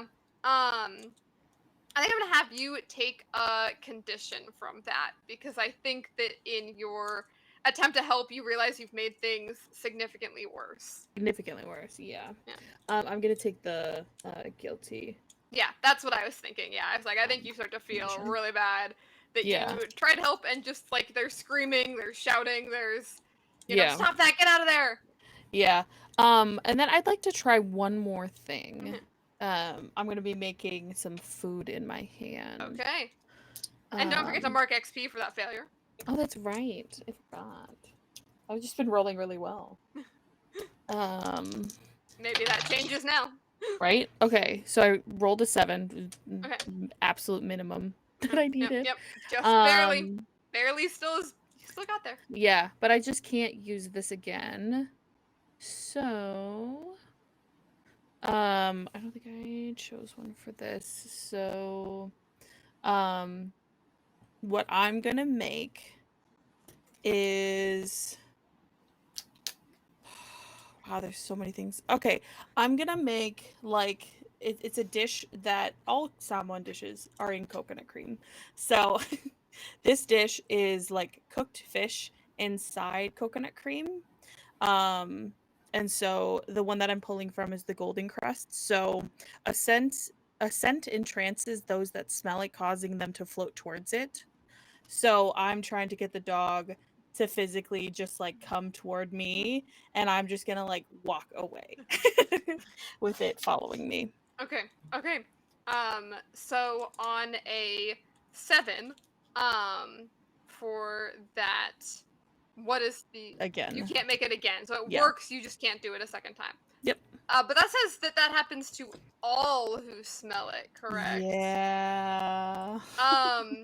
So I think that what happens is, yeah, it says all it does say all.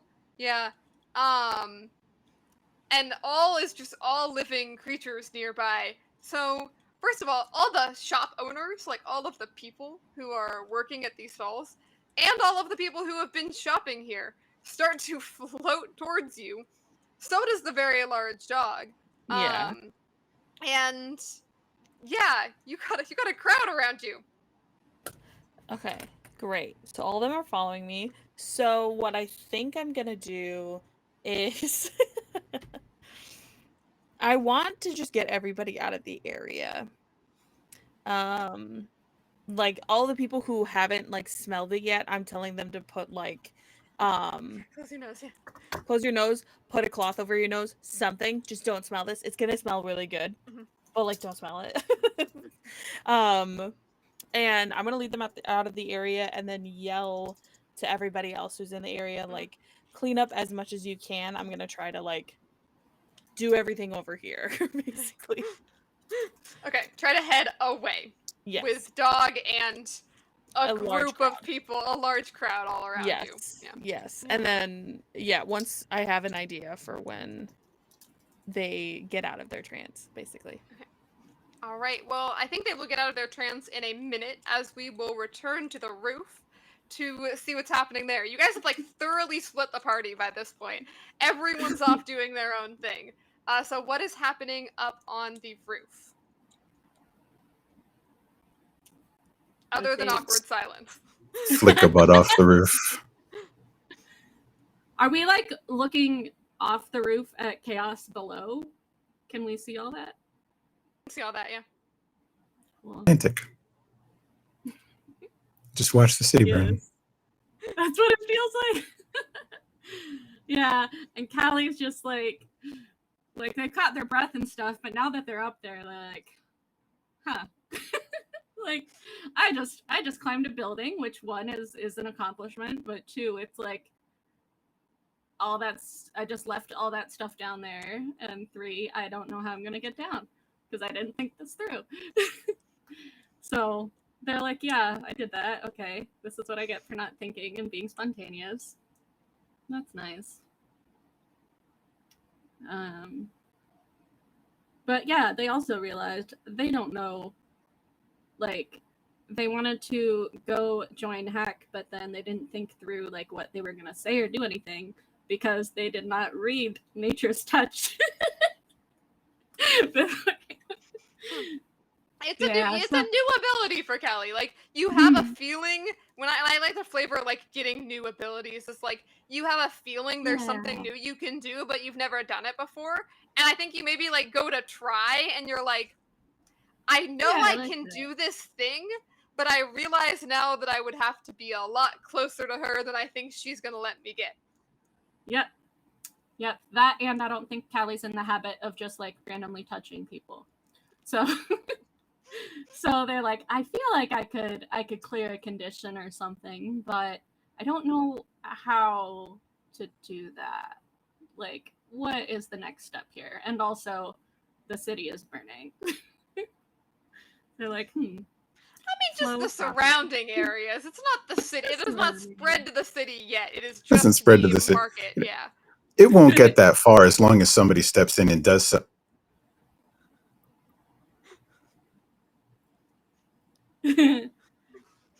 Someone does something, yeah.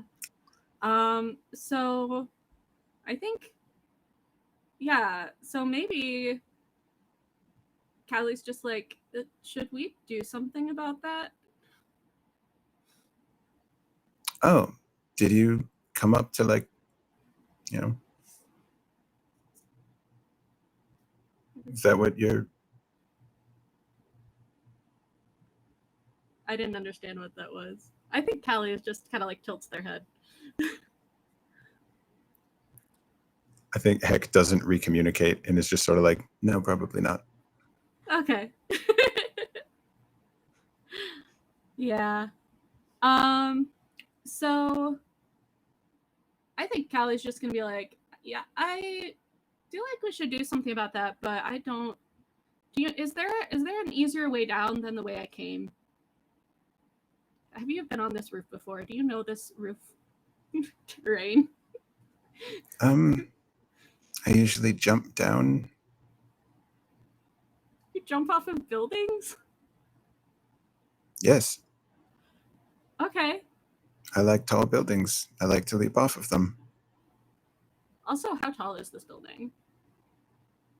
Story building. It's Oh, not okay. not that tall, yeah. It's still gonna seem it taller looks to them. tall to Callie, yeah. Yeah, Callie feels like they're on a skyscraper.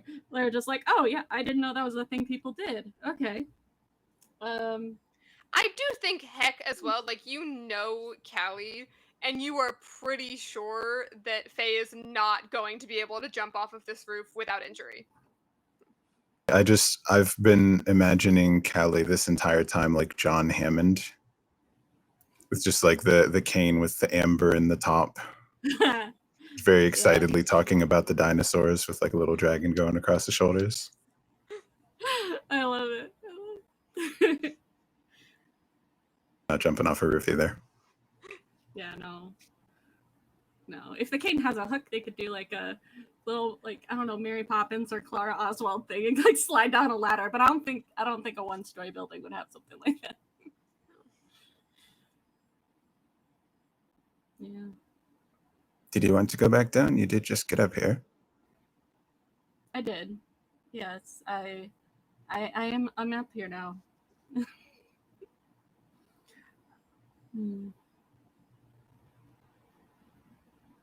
Why are you still up here? It's nice up here. I like it up here. She just kind of gestures to everything that's happening down there. And is like, it's better up here. I think Callie understands that too, because it does seem quite overwhelming down there, and being kind of removed is nice. And there's like a bit of a connection or parallel there with like how they've been in their garden. Not their garden, but they've been sleeping there. But yeah, how they just kind of have like a comfort place like that. And whether it's just like,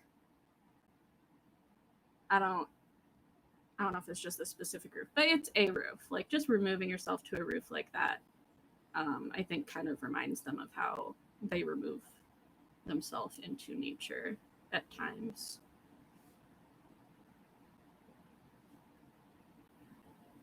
Now I'm distracted by my microphone. Sorry if you could hear that. Yeah, it is nice up here. And the taller ones are better.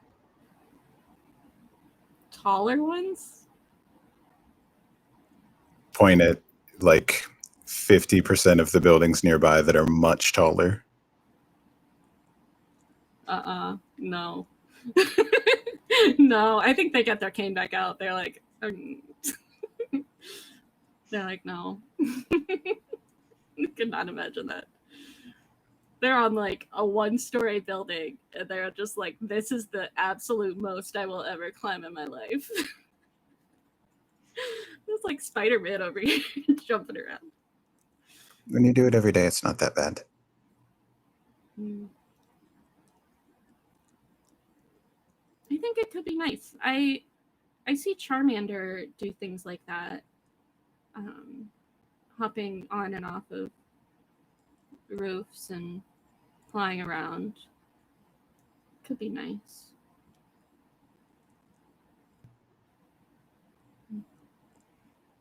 It's bad when you fall, though. Don't do that.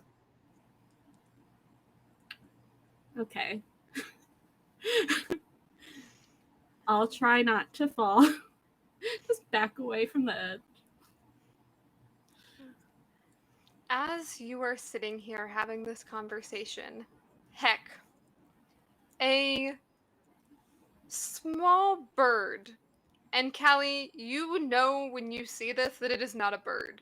It is a bird in the same way that Heck's friends are not animals. A small little brown bird comes to perch on your shoulder, Heck. And you're aware of like the different kinds of creatures and the different kinds of spirits that you see. Some, like your friends, are really annoying, but you do know deep down that like they are trying to influence you for good. They are trying to get you to eat your food and leave your house and talk to your friends. You also know that there are evil unseen. And in carryover from the last session, I had some strings on you from some evil unseen. And this is, again, as a reminder for how the game works. Whenever you are being influenced, it is the sort of like devil on your shoulder type of stereotype. You never have to listen or take, take the what you're being told to do. But this bird comes and lands on your shoulder. And as Callie is talking to you, you also hear the voice of this creature on your shoulder saying, "What are you doing here? Why are you letting them talk to you? You're supposed to be alone. Um, none of this concerns you anyways. What's happening here? What's happening out there? That's pretty awesome. That's pretty great. Uh, you should leave." Or go to a taller roof. You should definitely go to a taller roof. There's that one right there. And it kind of like points with its wing to building a little ways in the distance, but like you could get to very quickly, that is many stories taller than this one. And is what are you even trying to do hanging around with these people and helping them? Helping Ace. Ace is good for nothing. All they do is just get themselves lost. None of these people here understand anything about you. Why are you still entertaining this? Just watch it all burn. They are trying to influence you to get you to get up and walk away and leave Callie on the roof. I will.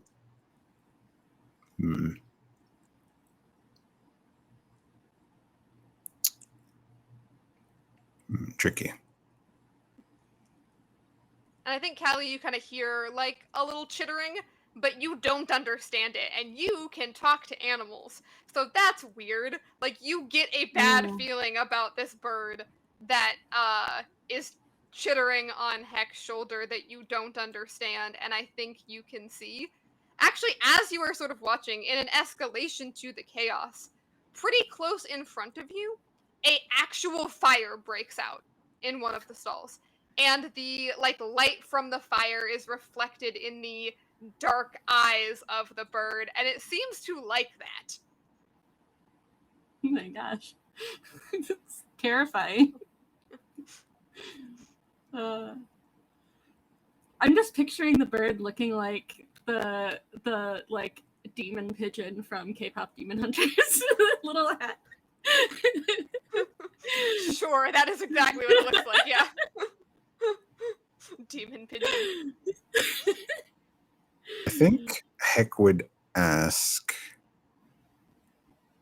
do you need help getting down?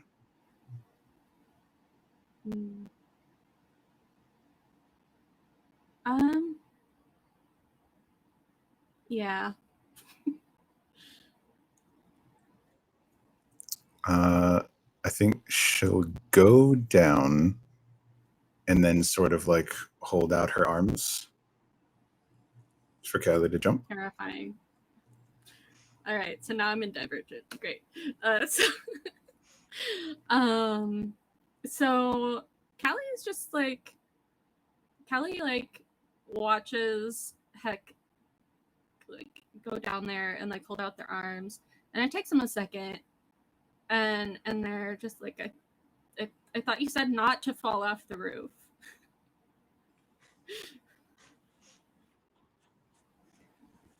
Okay. And then they just like stare a little longer. And then they're like, what are you doing? They're not connecting. Hopefully, I'm going to catch you, but we'll see in a minute. We will.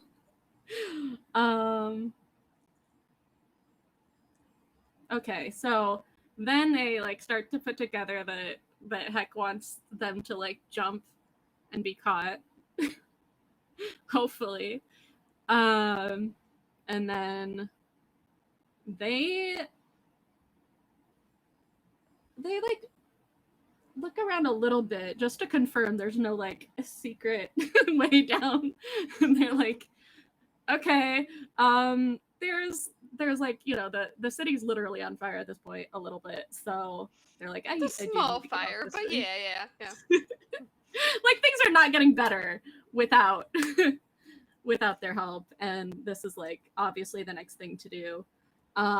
So then they are going to jump, and hopefully that goes well. Yeah. One of the nice things about TSL is that I think we're gonna call this Defy Disaster, because it would be a disaster. That's kind of the nice catch-all move in TSL, and I think that's more on Heck. But the nice thing about that move is you can roll with whatever skill is most appropriate. So based on what you're trying to do, I think a lot of things could apply here. Like I'm thinking might definitely works. Like like rolling daring for like is might, endurance, or courage. So daring definitely works. Grace could work. Pretty much everything that could work, just to let everybody know, Heck is bad at specifically.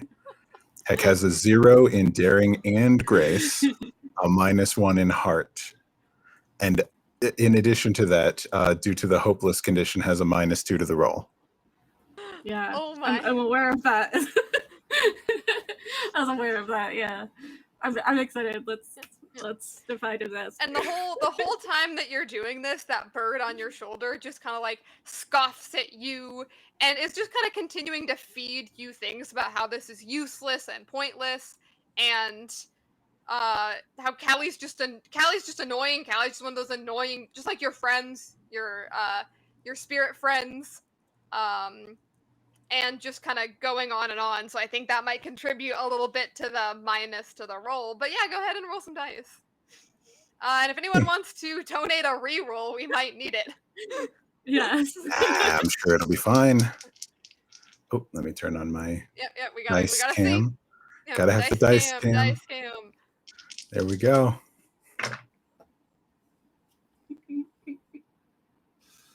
Say 3 -2. Okay. Would anyone like to donate a reroll? Donate a reroll. If not, it's okay. I mean, you know, I'm one failure away from a playbook advancement. This helps me. Yeah.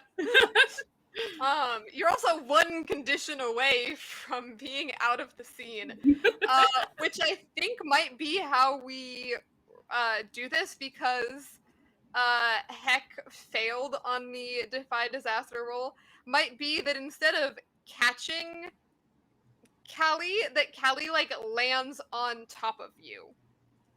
And your last condition is angry, right? That's the one that you haven't taken yet. I think that there is a moment, and obviously you get to describe how you are taken out of the scene. If you want it to be that you are knocked unconscious, or that you want it to be that you just get up and leave. it's a little bit overstimulating right now for Heck. You've got this bird on your shoulder yapping away in your ear, telling you all these awful things, and then you get hit with a Callie as you attempt to catch them and don't, and realize also that that was your idea and it just went really wrong. And you tried to help, you tried to do the right thing, and instead you got knocked on your ass by the weight of another person.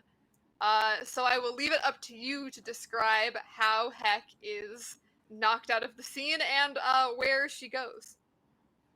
So I'll let you know, I was going to leave and go up to the higher rooftop either way. Because if the role succeeded, if it all went well, the justification was essentially going to be, I don't listen to you any more than I listen to them. I do what I want to do, and I want to go up on that roof. I don't want to be part of whatever this is down here.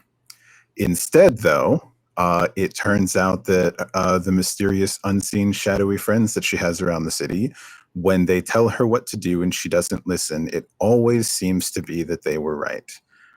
Whether she feels that what they were telling her to do was the right thing to do or the wrong thing to do, whether it sounds helpful or hurtful, every time she doesn't want to listen to it, because much like myself, she has really, really severe oppositional defiance issues. So when people tell her what to do, she wants nothing more in the world than to do anything but those things. And right now, this bird was like, you should just leave. You should just leave Callie up here and you should walk away and you should go do what you want to do. And she went, no, I'm going to help because you said that I shouldn't, and then got hurt for it. So now she's mad and she's leaving. Yeah. Callie, you don't get hurt because your fall is softened by Heck. But as soon as you kind of like pick yourself up, I do think it is still a disorienting landing. And as you pick yourself up with the sounds of the chaos and the screaming around you, Heck just gets up with a very furious look on her face. I think maybe brushes herself off and just walks away. Dizzy, you want Heck to say anything? No, just go. No way. Yeah. I'm trying to figure out what condition to give Callie now. You could go back to being guilty if you'd like. Yeah, because they're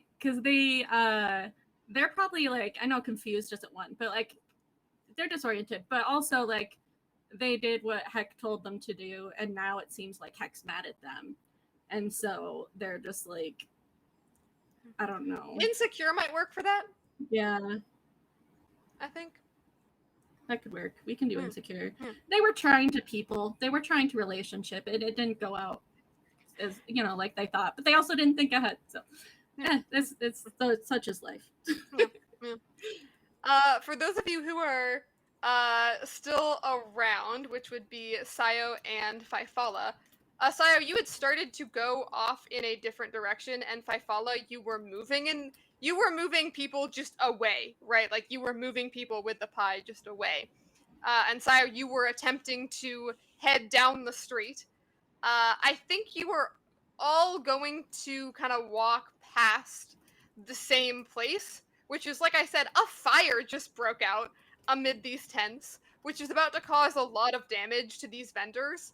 And as much as you might not think this is your circus or your monkeys, this has the potential to spread, and this is these people's livelihood that is currently at risk. So I think that the three of you, like, as Callie, you were, like, kind of picking yourself up, you did see the fire, and you know where it is, and you've got the sheep still bouncing around your head with Charmander playing a little game. But I think if everyone thinks it makes sense for their character, obviously you don't have to do this, that the three of you who are still here are going to kind of accidentally reconvene at the fire. See, like, that's where a lot of chaos has started to break out, because something is on fire.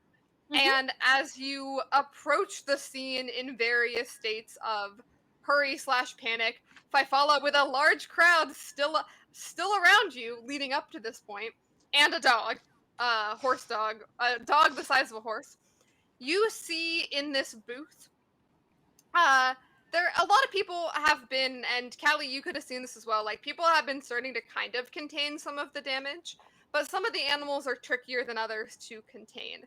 And in this booth, you don't even necessarily see an animal at first. You're like looking around, you're like, what the heck? What caused this? And people are kind of like trying to put out the fire, and trying to get things back under control. And I think Callie, because you are the animal expert, even though you're a little bit confused and a little bit dazed, you like kind of stumble your way over to this booth, and you're eventually able to catch. It's very small, little tiny, like the size of a small little lizard. This animal is just a platypus, but it's just that big, and it is on fire. Oh, And no. it looks like that is like voluntary. Like, it looks like it wants to be on. It is not hurt. The fire is not hurting it. It appears to be the source of the fire. Cool. Well, Callie's definitely got some gloves and stuff from working in the gardens, so that certainly helps. This didn't come up last time, and also, Quinn, you can decide whether this wouldn't work for either it or me. But one of my glass arms does have little compartments in it. If putting, like, the arms are mine, so if putting a little on fire animal in my arm would cause me harm, then I probably won't do that. But if it's just like, you know, a little glass box. Glass box. You do have to catch it for. I'll say you can do Right. that. You have to catch it, and that seems to be the problem. Is that most people haven't noticed it because it's teeny tiny. Sure. And very, very fast. So most people have not noticed this. Callie has a kind of natural specialty in noticing living things because you are very good with them. And I'm going to say right at this moment, as you approach the stall, is where, if I follow, you realize that the spell that you have, the trance that you have on these people, is starting to wear off. Great. Yeah. I feel like it's my biggest concern is the dog that's far away. So I think the only thing that I want to do, noticing that everything is starting to wind down, is be quicker toward the fire, to try to convince the group of people to help with, like, putting it out. Okay. You start moving to put out the fire. What are the other two of you doing?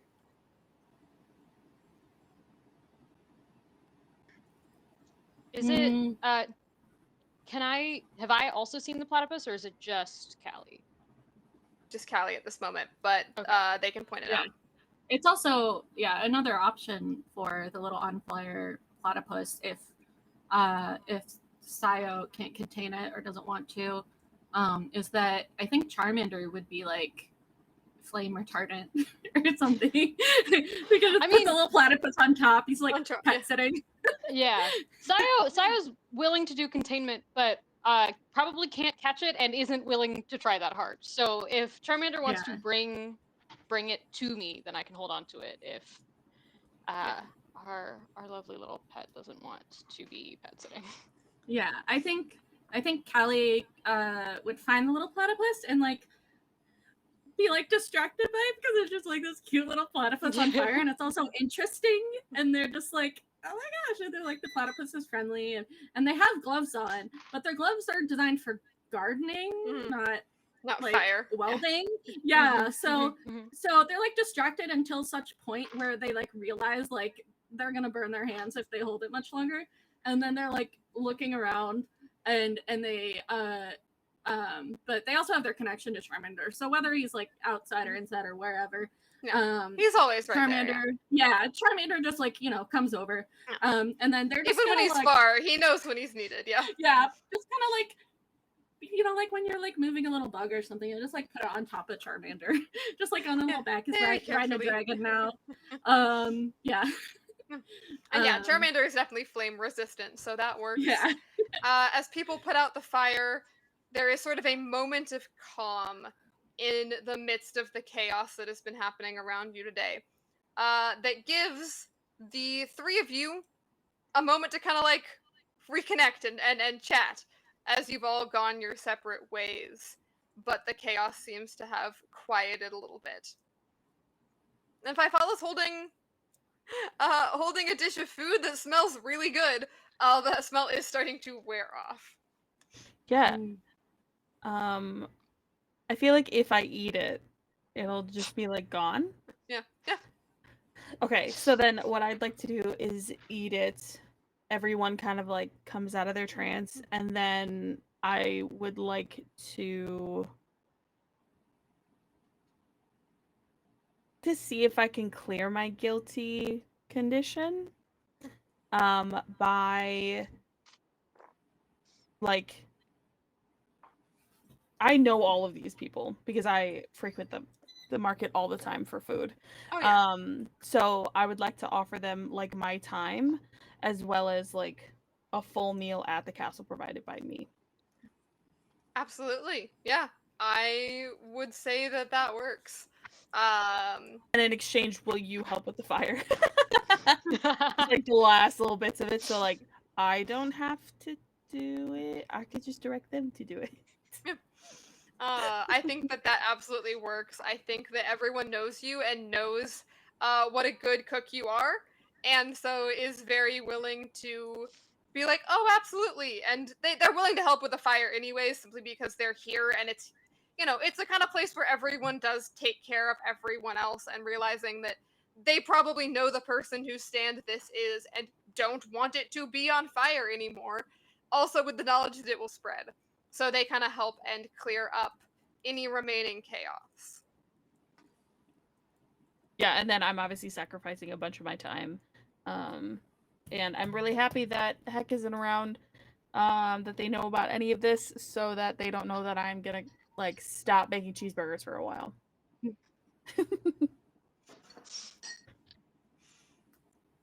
Yeah, well, the three of you, again, you're left in a moment of relative calm here, if there's anything anyone wants to do or say.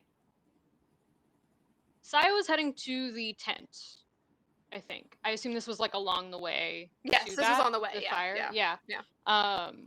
So I look at the two of you and go, the handler or whatever, said that she was talking to Ace before this happened. So that way. Oh, great. I don't know, but that's my most recent known location. So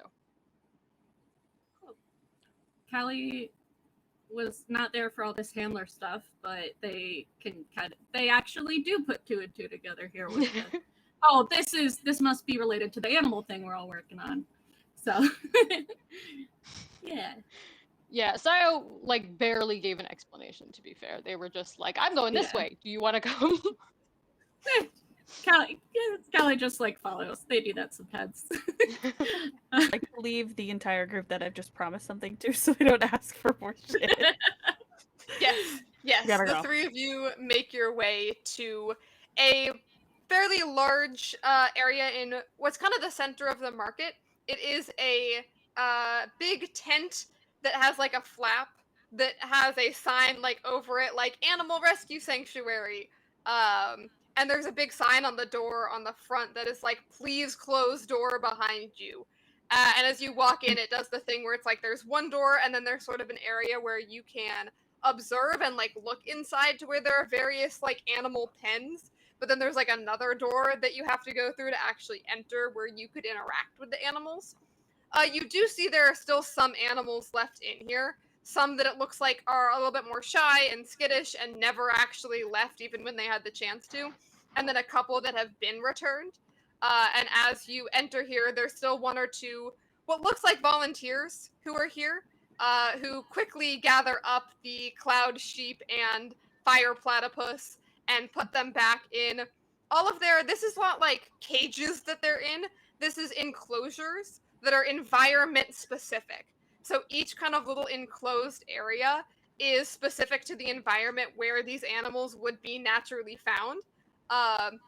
So the little sheep have a little area to graze, but it's also like contained so they don't float away and just kind of like bounce their way out.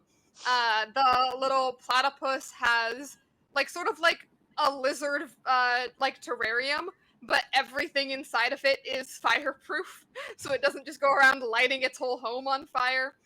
So all the animals have very like specific places that are designed for them for their safety as well as the safety of people who come to interact with them. It looks like this place is normally very well set up. It's just a little bit in a state of chaos and disarray at the moment. And as you enter, you can get the attention. Are you trying to get the attention of one of like the volunteers to chat with them? You don't see Ace in here.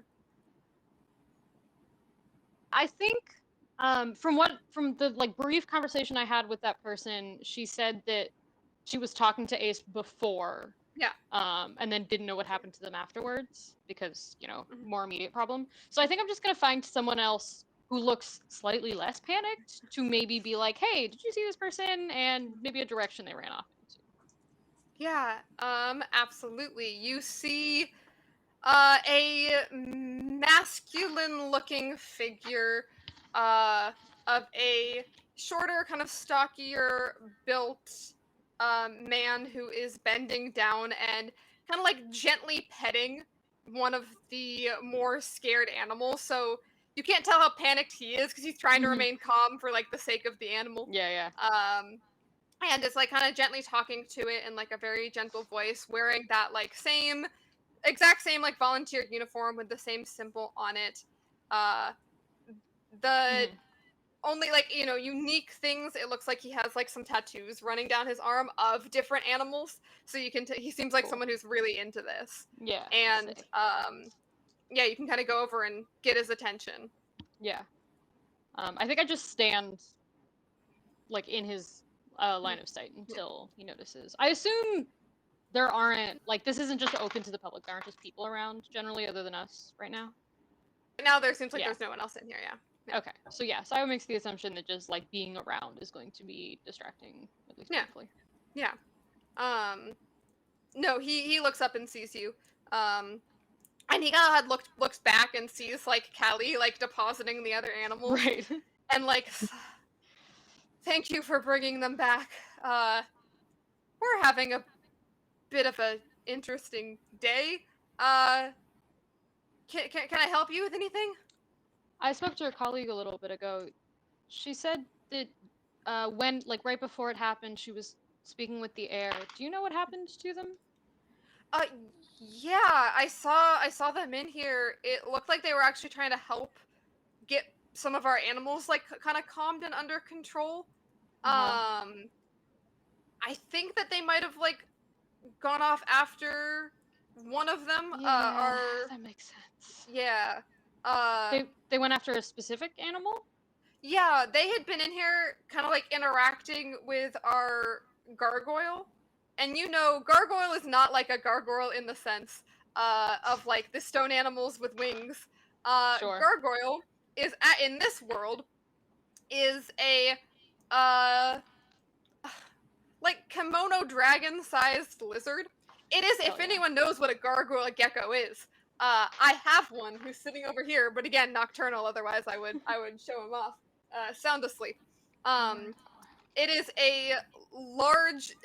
In real life, they're not that big. It's like mine is not that large, but in this version, they are large lizards who are known They're for the so fact adorable. that they can turn invisible, as can anyone who is in their presence. Oh, good. They're invisible. Yeah. So the person you're looking for Great. might be invisible. Of course they are. That absolutely fucking tracks. Okay. I guess that's a lead, but fuck. Yeah. We're gonna leave you there learning that piece of Yeah. information and go to Heck, who is up on the rooftop alone, dealing with a lot of feelings. As you climb up onto the roof, the bird, like, twittering now in satisfaction, still talking to you, really annoying, really obnoxious, but reveling in the destruction, kind of annoyed that the fire went out, as you are able to look out over the market.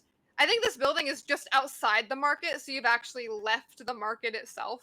As you walk out of the market, you walk past multiple different sites of vendors who are trying to get their stands under control, animals who are causing chaos and knocking things over and breaking things, and you just walk out of here. But as you are sitting on the roof, your friends return, and they look at you proudly and expectantly. And which one is it who's good at finding things? Can you remind me? That would be Dang, I believe. Yeah. Dang kind of like steps closer to you, and goes, "Well, we were helpful," and like looks down off of the roof, and you don't see anything at the bottom of the building. I'm sorry, did you find me? Ace. Okay. You wanted us to do, right? Yes, well... Alright, well now what? That's up to you. Now what? What do you normally do? You find them all the time. We Yeah, just bring them normally to you. we just hand them off to the guards, but they already lost him once today. I can't do that. I'm sorry. Yeah, good job. Thank you.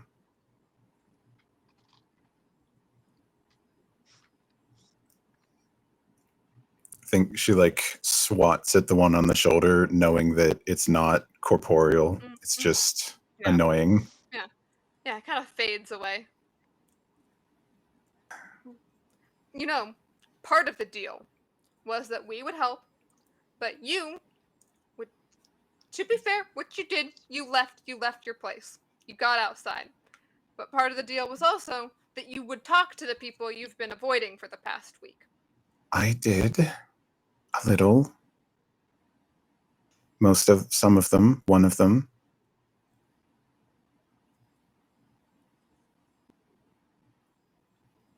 It's more than 0.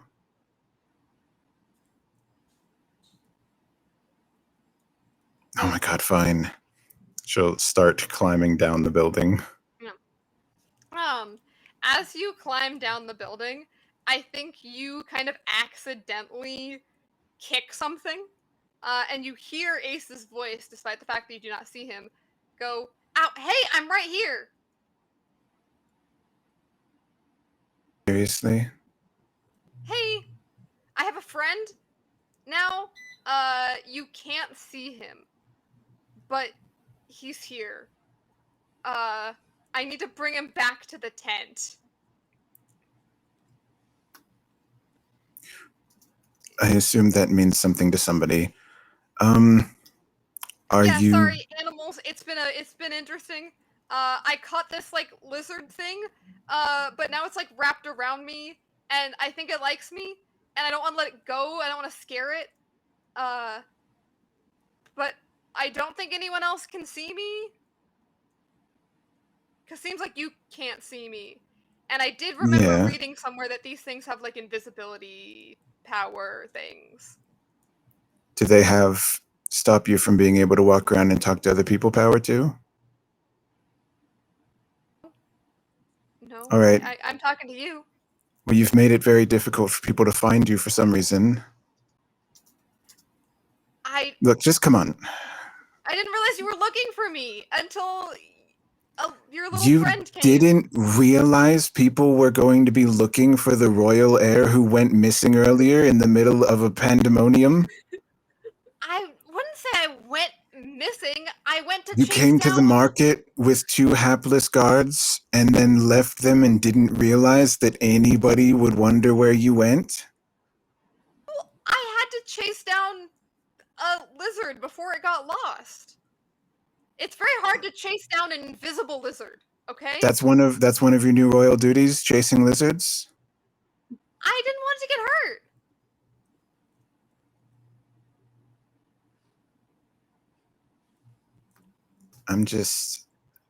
I'm Yes, we need to go. We need to go to the tent. You're right. We need to go and see I'm if already they have walking that way. I'm some already. kind of leash and harness for something roughly the size of a Brinks. Let's go. Hey, I think I did the right thing here. And like I said, I'm already walking. You're behind. You need to keep up. And you can kind of hear their voice like getting a little bit more distant. She just like looks at the three and is like, "Yeah, all right. Yeah, you win. You got him. Good job." Told you. Found him. We helped. Now Thank you gotta for bring him helping. back, because no one else can. We can't do it. So. Yeah, I know. And you Yeah. walk and make your way back to the tent. The three of you who are still in the tent see Heck. You only see Heck walk into the tent. You don't see anyone else.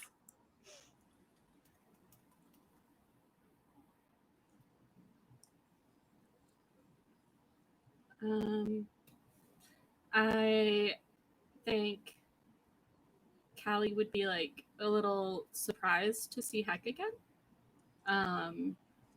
And have no idea that. Wait, do they know about the invisible lizard? Yes, you do. You Probably had just talking heard. loudly Yeah. enough. Yeah. Okay. Yeah. Yeah. Yeah. I you mean, they're overheard still that slow to conversation. Yeah. process, but but you know what? They might even be able to sense the lizard or something too. I don't know. Get a dream read or something, like a surface level, that either that just another person is here with Heck or that it's Ace specifically. Yeah, I think you can. I think you can tell that there's another person here for sure. Mhm. You might assume it's Ace by putting Yes. together pieces. Yeah. I know that Ace is invisible, so Yeah. Considering Heck was angry last time Callie saw them and then just like left, I feel like they'd think there was at least a reason for them returning. Mhm. So that would also help them connect the dots. Mhm. And as you walk in, you know that Ace is not the kind of person who can stay quiet for very long. So it's honestly not that long for you hear, "Oh, hey, everyone's here. Oh, that's awesome. I have a friend I want you to meet, but I don't know how to make them visible. I'm gonna handcuff Help. you to a guard next time. Everyone is acting like it's such a big deal that I was gone. I was getting a lizard. That's important." Yes, he says that one of his new royal decrees is that he's the one responsible for chasing down lizards. Absolutely. Are you also Ah. responsible for picking up trash in the mornings? I mean, everyone should help, like, when they can. And yeah, I was here that is and an I could important help. job. What you just said and what I just said. Are they all yours? I was here, okay? You know what? I am gonna try and... You kind of, like, hear movement. It's like, no, it's okay. I'm still right here. Can you get your tail off of me, please? And eventually you see Ace's form appear, seemingly, like, holding something up. Mm-hmm. And kind of like placing it down as Ace reappears, and in front of them the lizard pops back into existence again as they become visible, as they are placed gently back down in their home. Goes, I made a new friend. I yeah.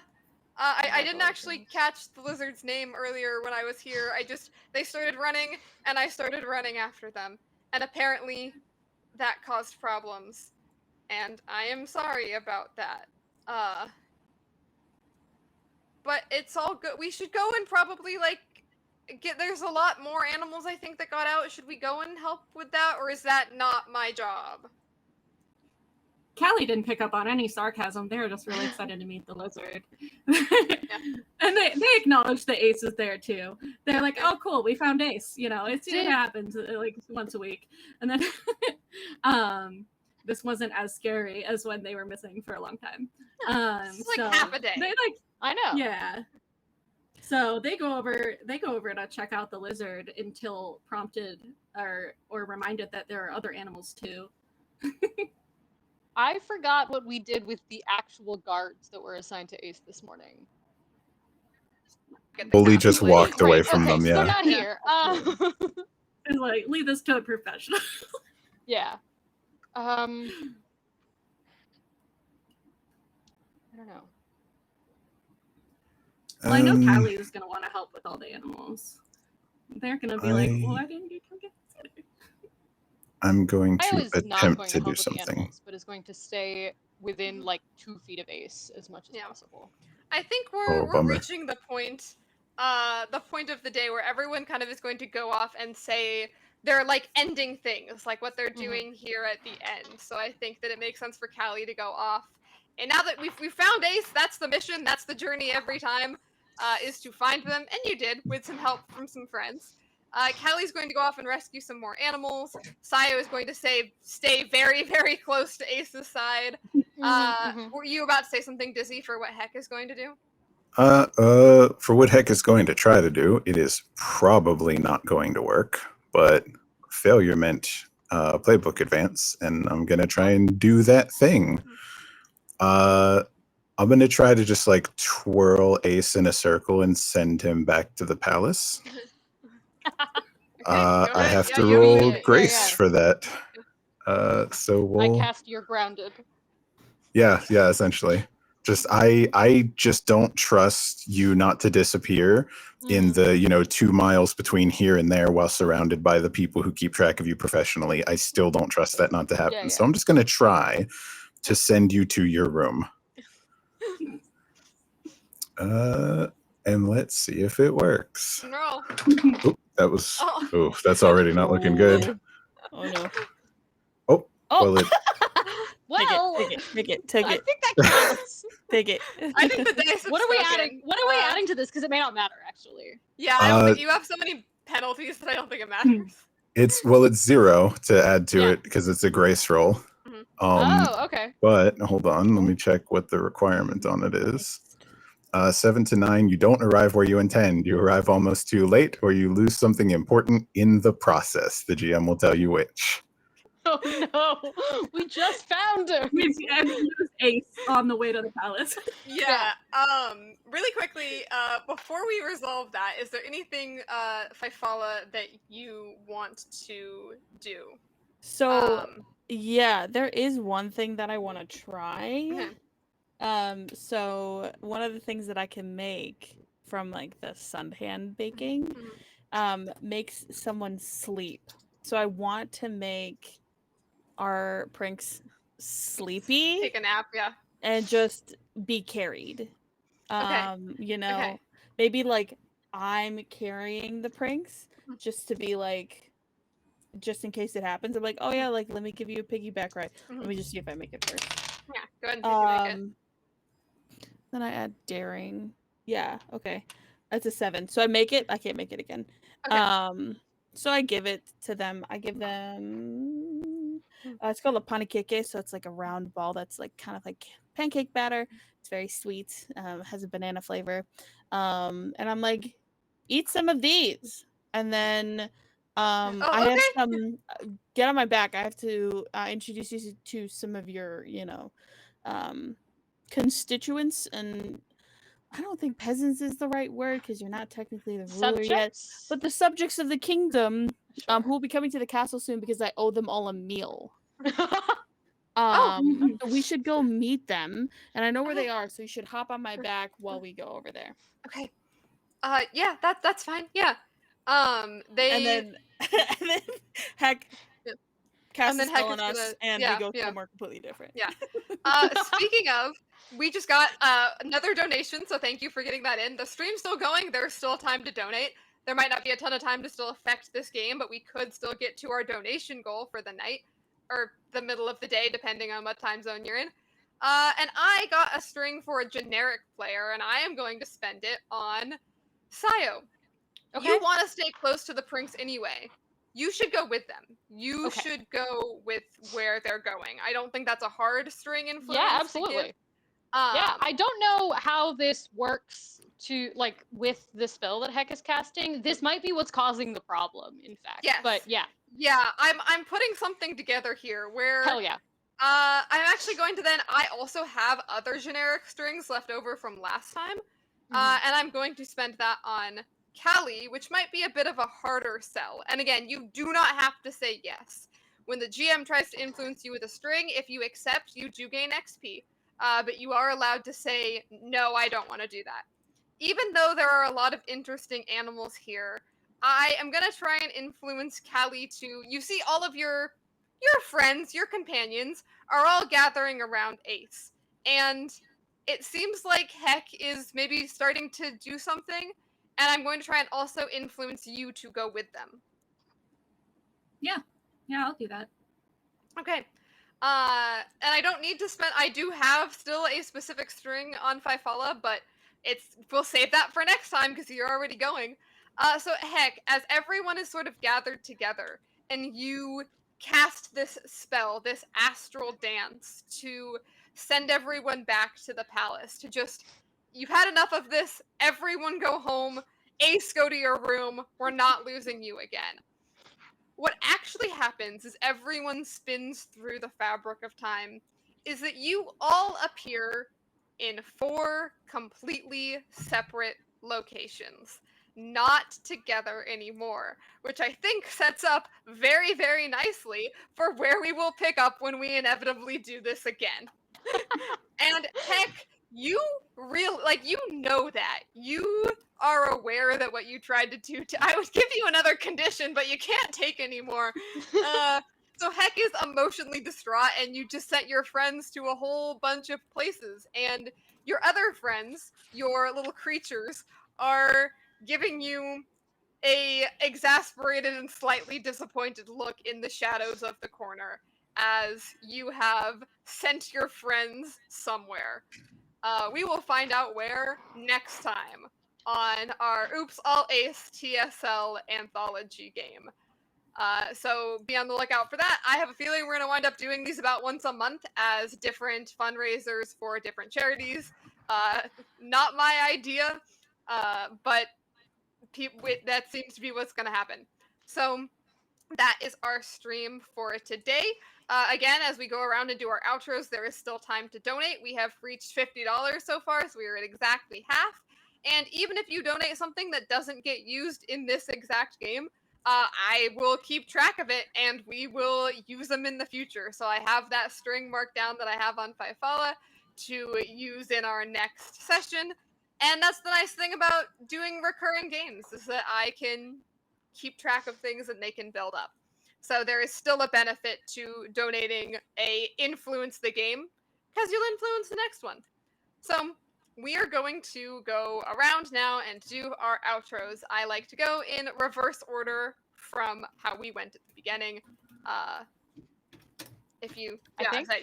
That's you. Yeah. I'm again. I'm Sneha. She, they. I've been playing Sayo. They, them. I don't know. I'm glad we're back, and I'm glad we haven't fixed all our problems yet. I didn't think we were going to. No, me neither. I'm glad that there are still problems. That's always fun. And go ahead and say as well where people can find you and if you have anything else going on. Oh, sure. I am very, very. I'm not on the internet in a big way, but I am tagged in the Nerds with Dice posts if you want to find me there. And other things I do will be on Blue Sky and Twitter. Same handle everywhere.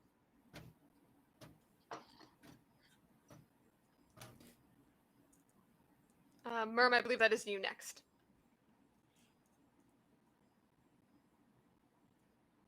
Something with printing. Hi everybody, my name is Merm. I use she, they pronouns, and today I've been playing Fifala, the sun hand who also uses she, they pronouns.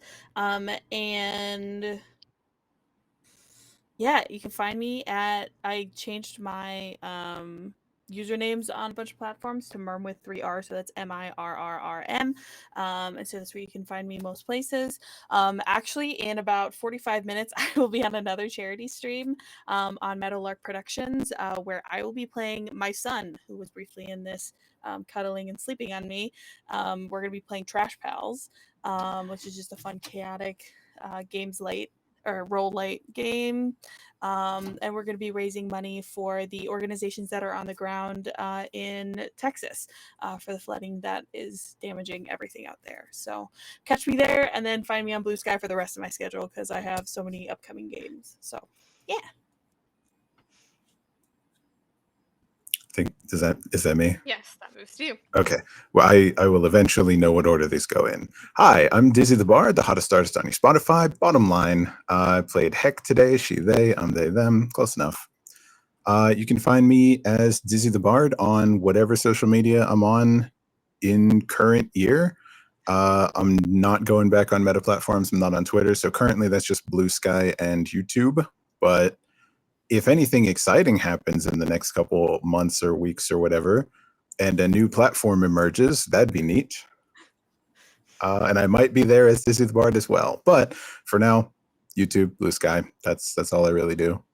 Go check out the Bard Chronicles. Hey. And then I'm Charlie. My pronouns are they, them.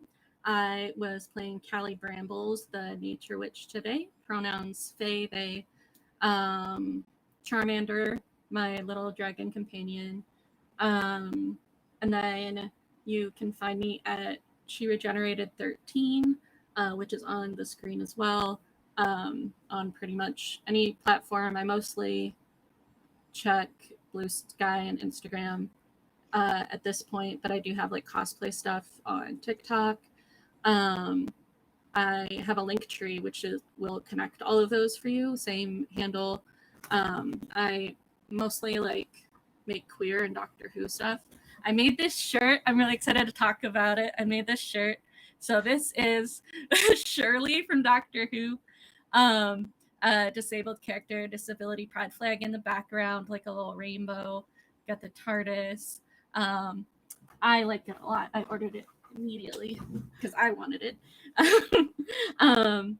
And then I do have a Twitch channel too. I haven't streamed much yet, but there is a new Enchanted by Nature like Sims pack out, and that's just like perfect for Callie. So I'm really excited to play that really soon.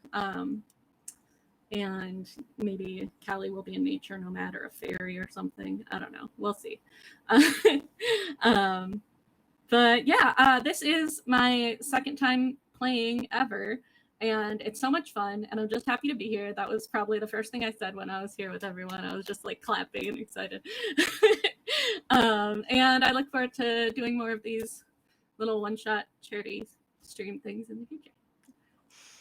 And I'm Quinn. I use any and all pronouns, and I have been, and I'm sure will be again, your GM for this TSL game. You can find me on Blue Sky and Blue Sky only at Quinn Beckham 27. So many things in my brain when I go to do outros that it always gets mixed up. I will be in my recurring weekly stream is over on Zeal Zaddy, where we are playing Magnus Archives Miami. We are back after a break, and this Sunday we will be trying to de-werewolf a werewolf. So you can catch us over on Zeal Zaddy at 9 p.m. Eastern Time. There are also lots of things going on this weekend. I believe it was said in the chat we will not be raiding out, but Meadowlark Productions has games all today, tomorrow, and Monday that are, again, also charity games. You can catch a lot of amazing people there. Also, I will not be in it, but later today, I wish I knew the time, tonight on Logomancy Media, the ongoing Emergent stream, the game we were giving away PDFs of that some people won in the chat in theory, or are going to win in the chat in theory because we hit $50. There is a ongoing campaign stream of that game on Logomancy Media on Saturday evenings at a time, being run by the amazing Neon Graffiti. So if you check out Logomancy on their social media, you can find the information for that I do not have off the top of my head. And again, we will be back. I also am wishing now that I got the list of other Nerds with Dice games that are coming up and ongoing, but I know that Nerds with Dice has a whole lot of stuff that they are doing as well in the very near future. So do be on the lookout for that and follow the channel if you are not already. They do a bunch of charity things like this game here that we just did, and then a whole bunch of different campaigns and play a lot of different cool indie games. I got to run an Emergent game on here a little while ago. So do be on the lookout for the other cool things that they are doing. That has been our game for today, and we hope to see you back, because again, I have a feeling we will be back with more of this, with more different charity games.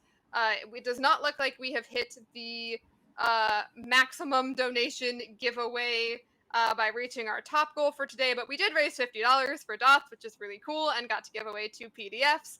So we might hold on to the gift card and give it away some other time. And so yeah, another reason to be back to catch us next time, which will be to be determined at an indefinite future time. So we will see everybody then.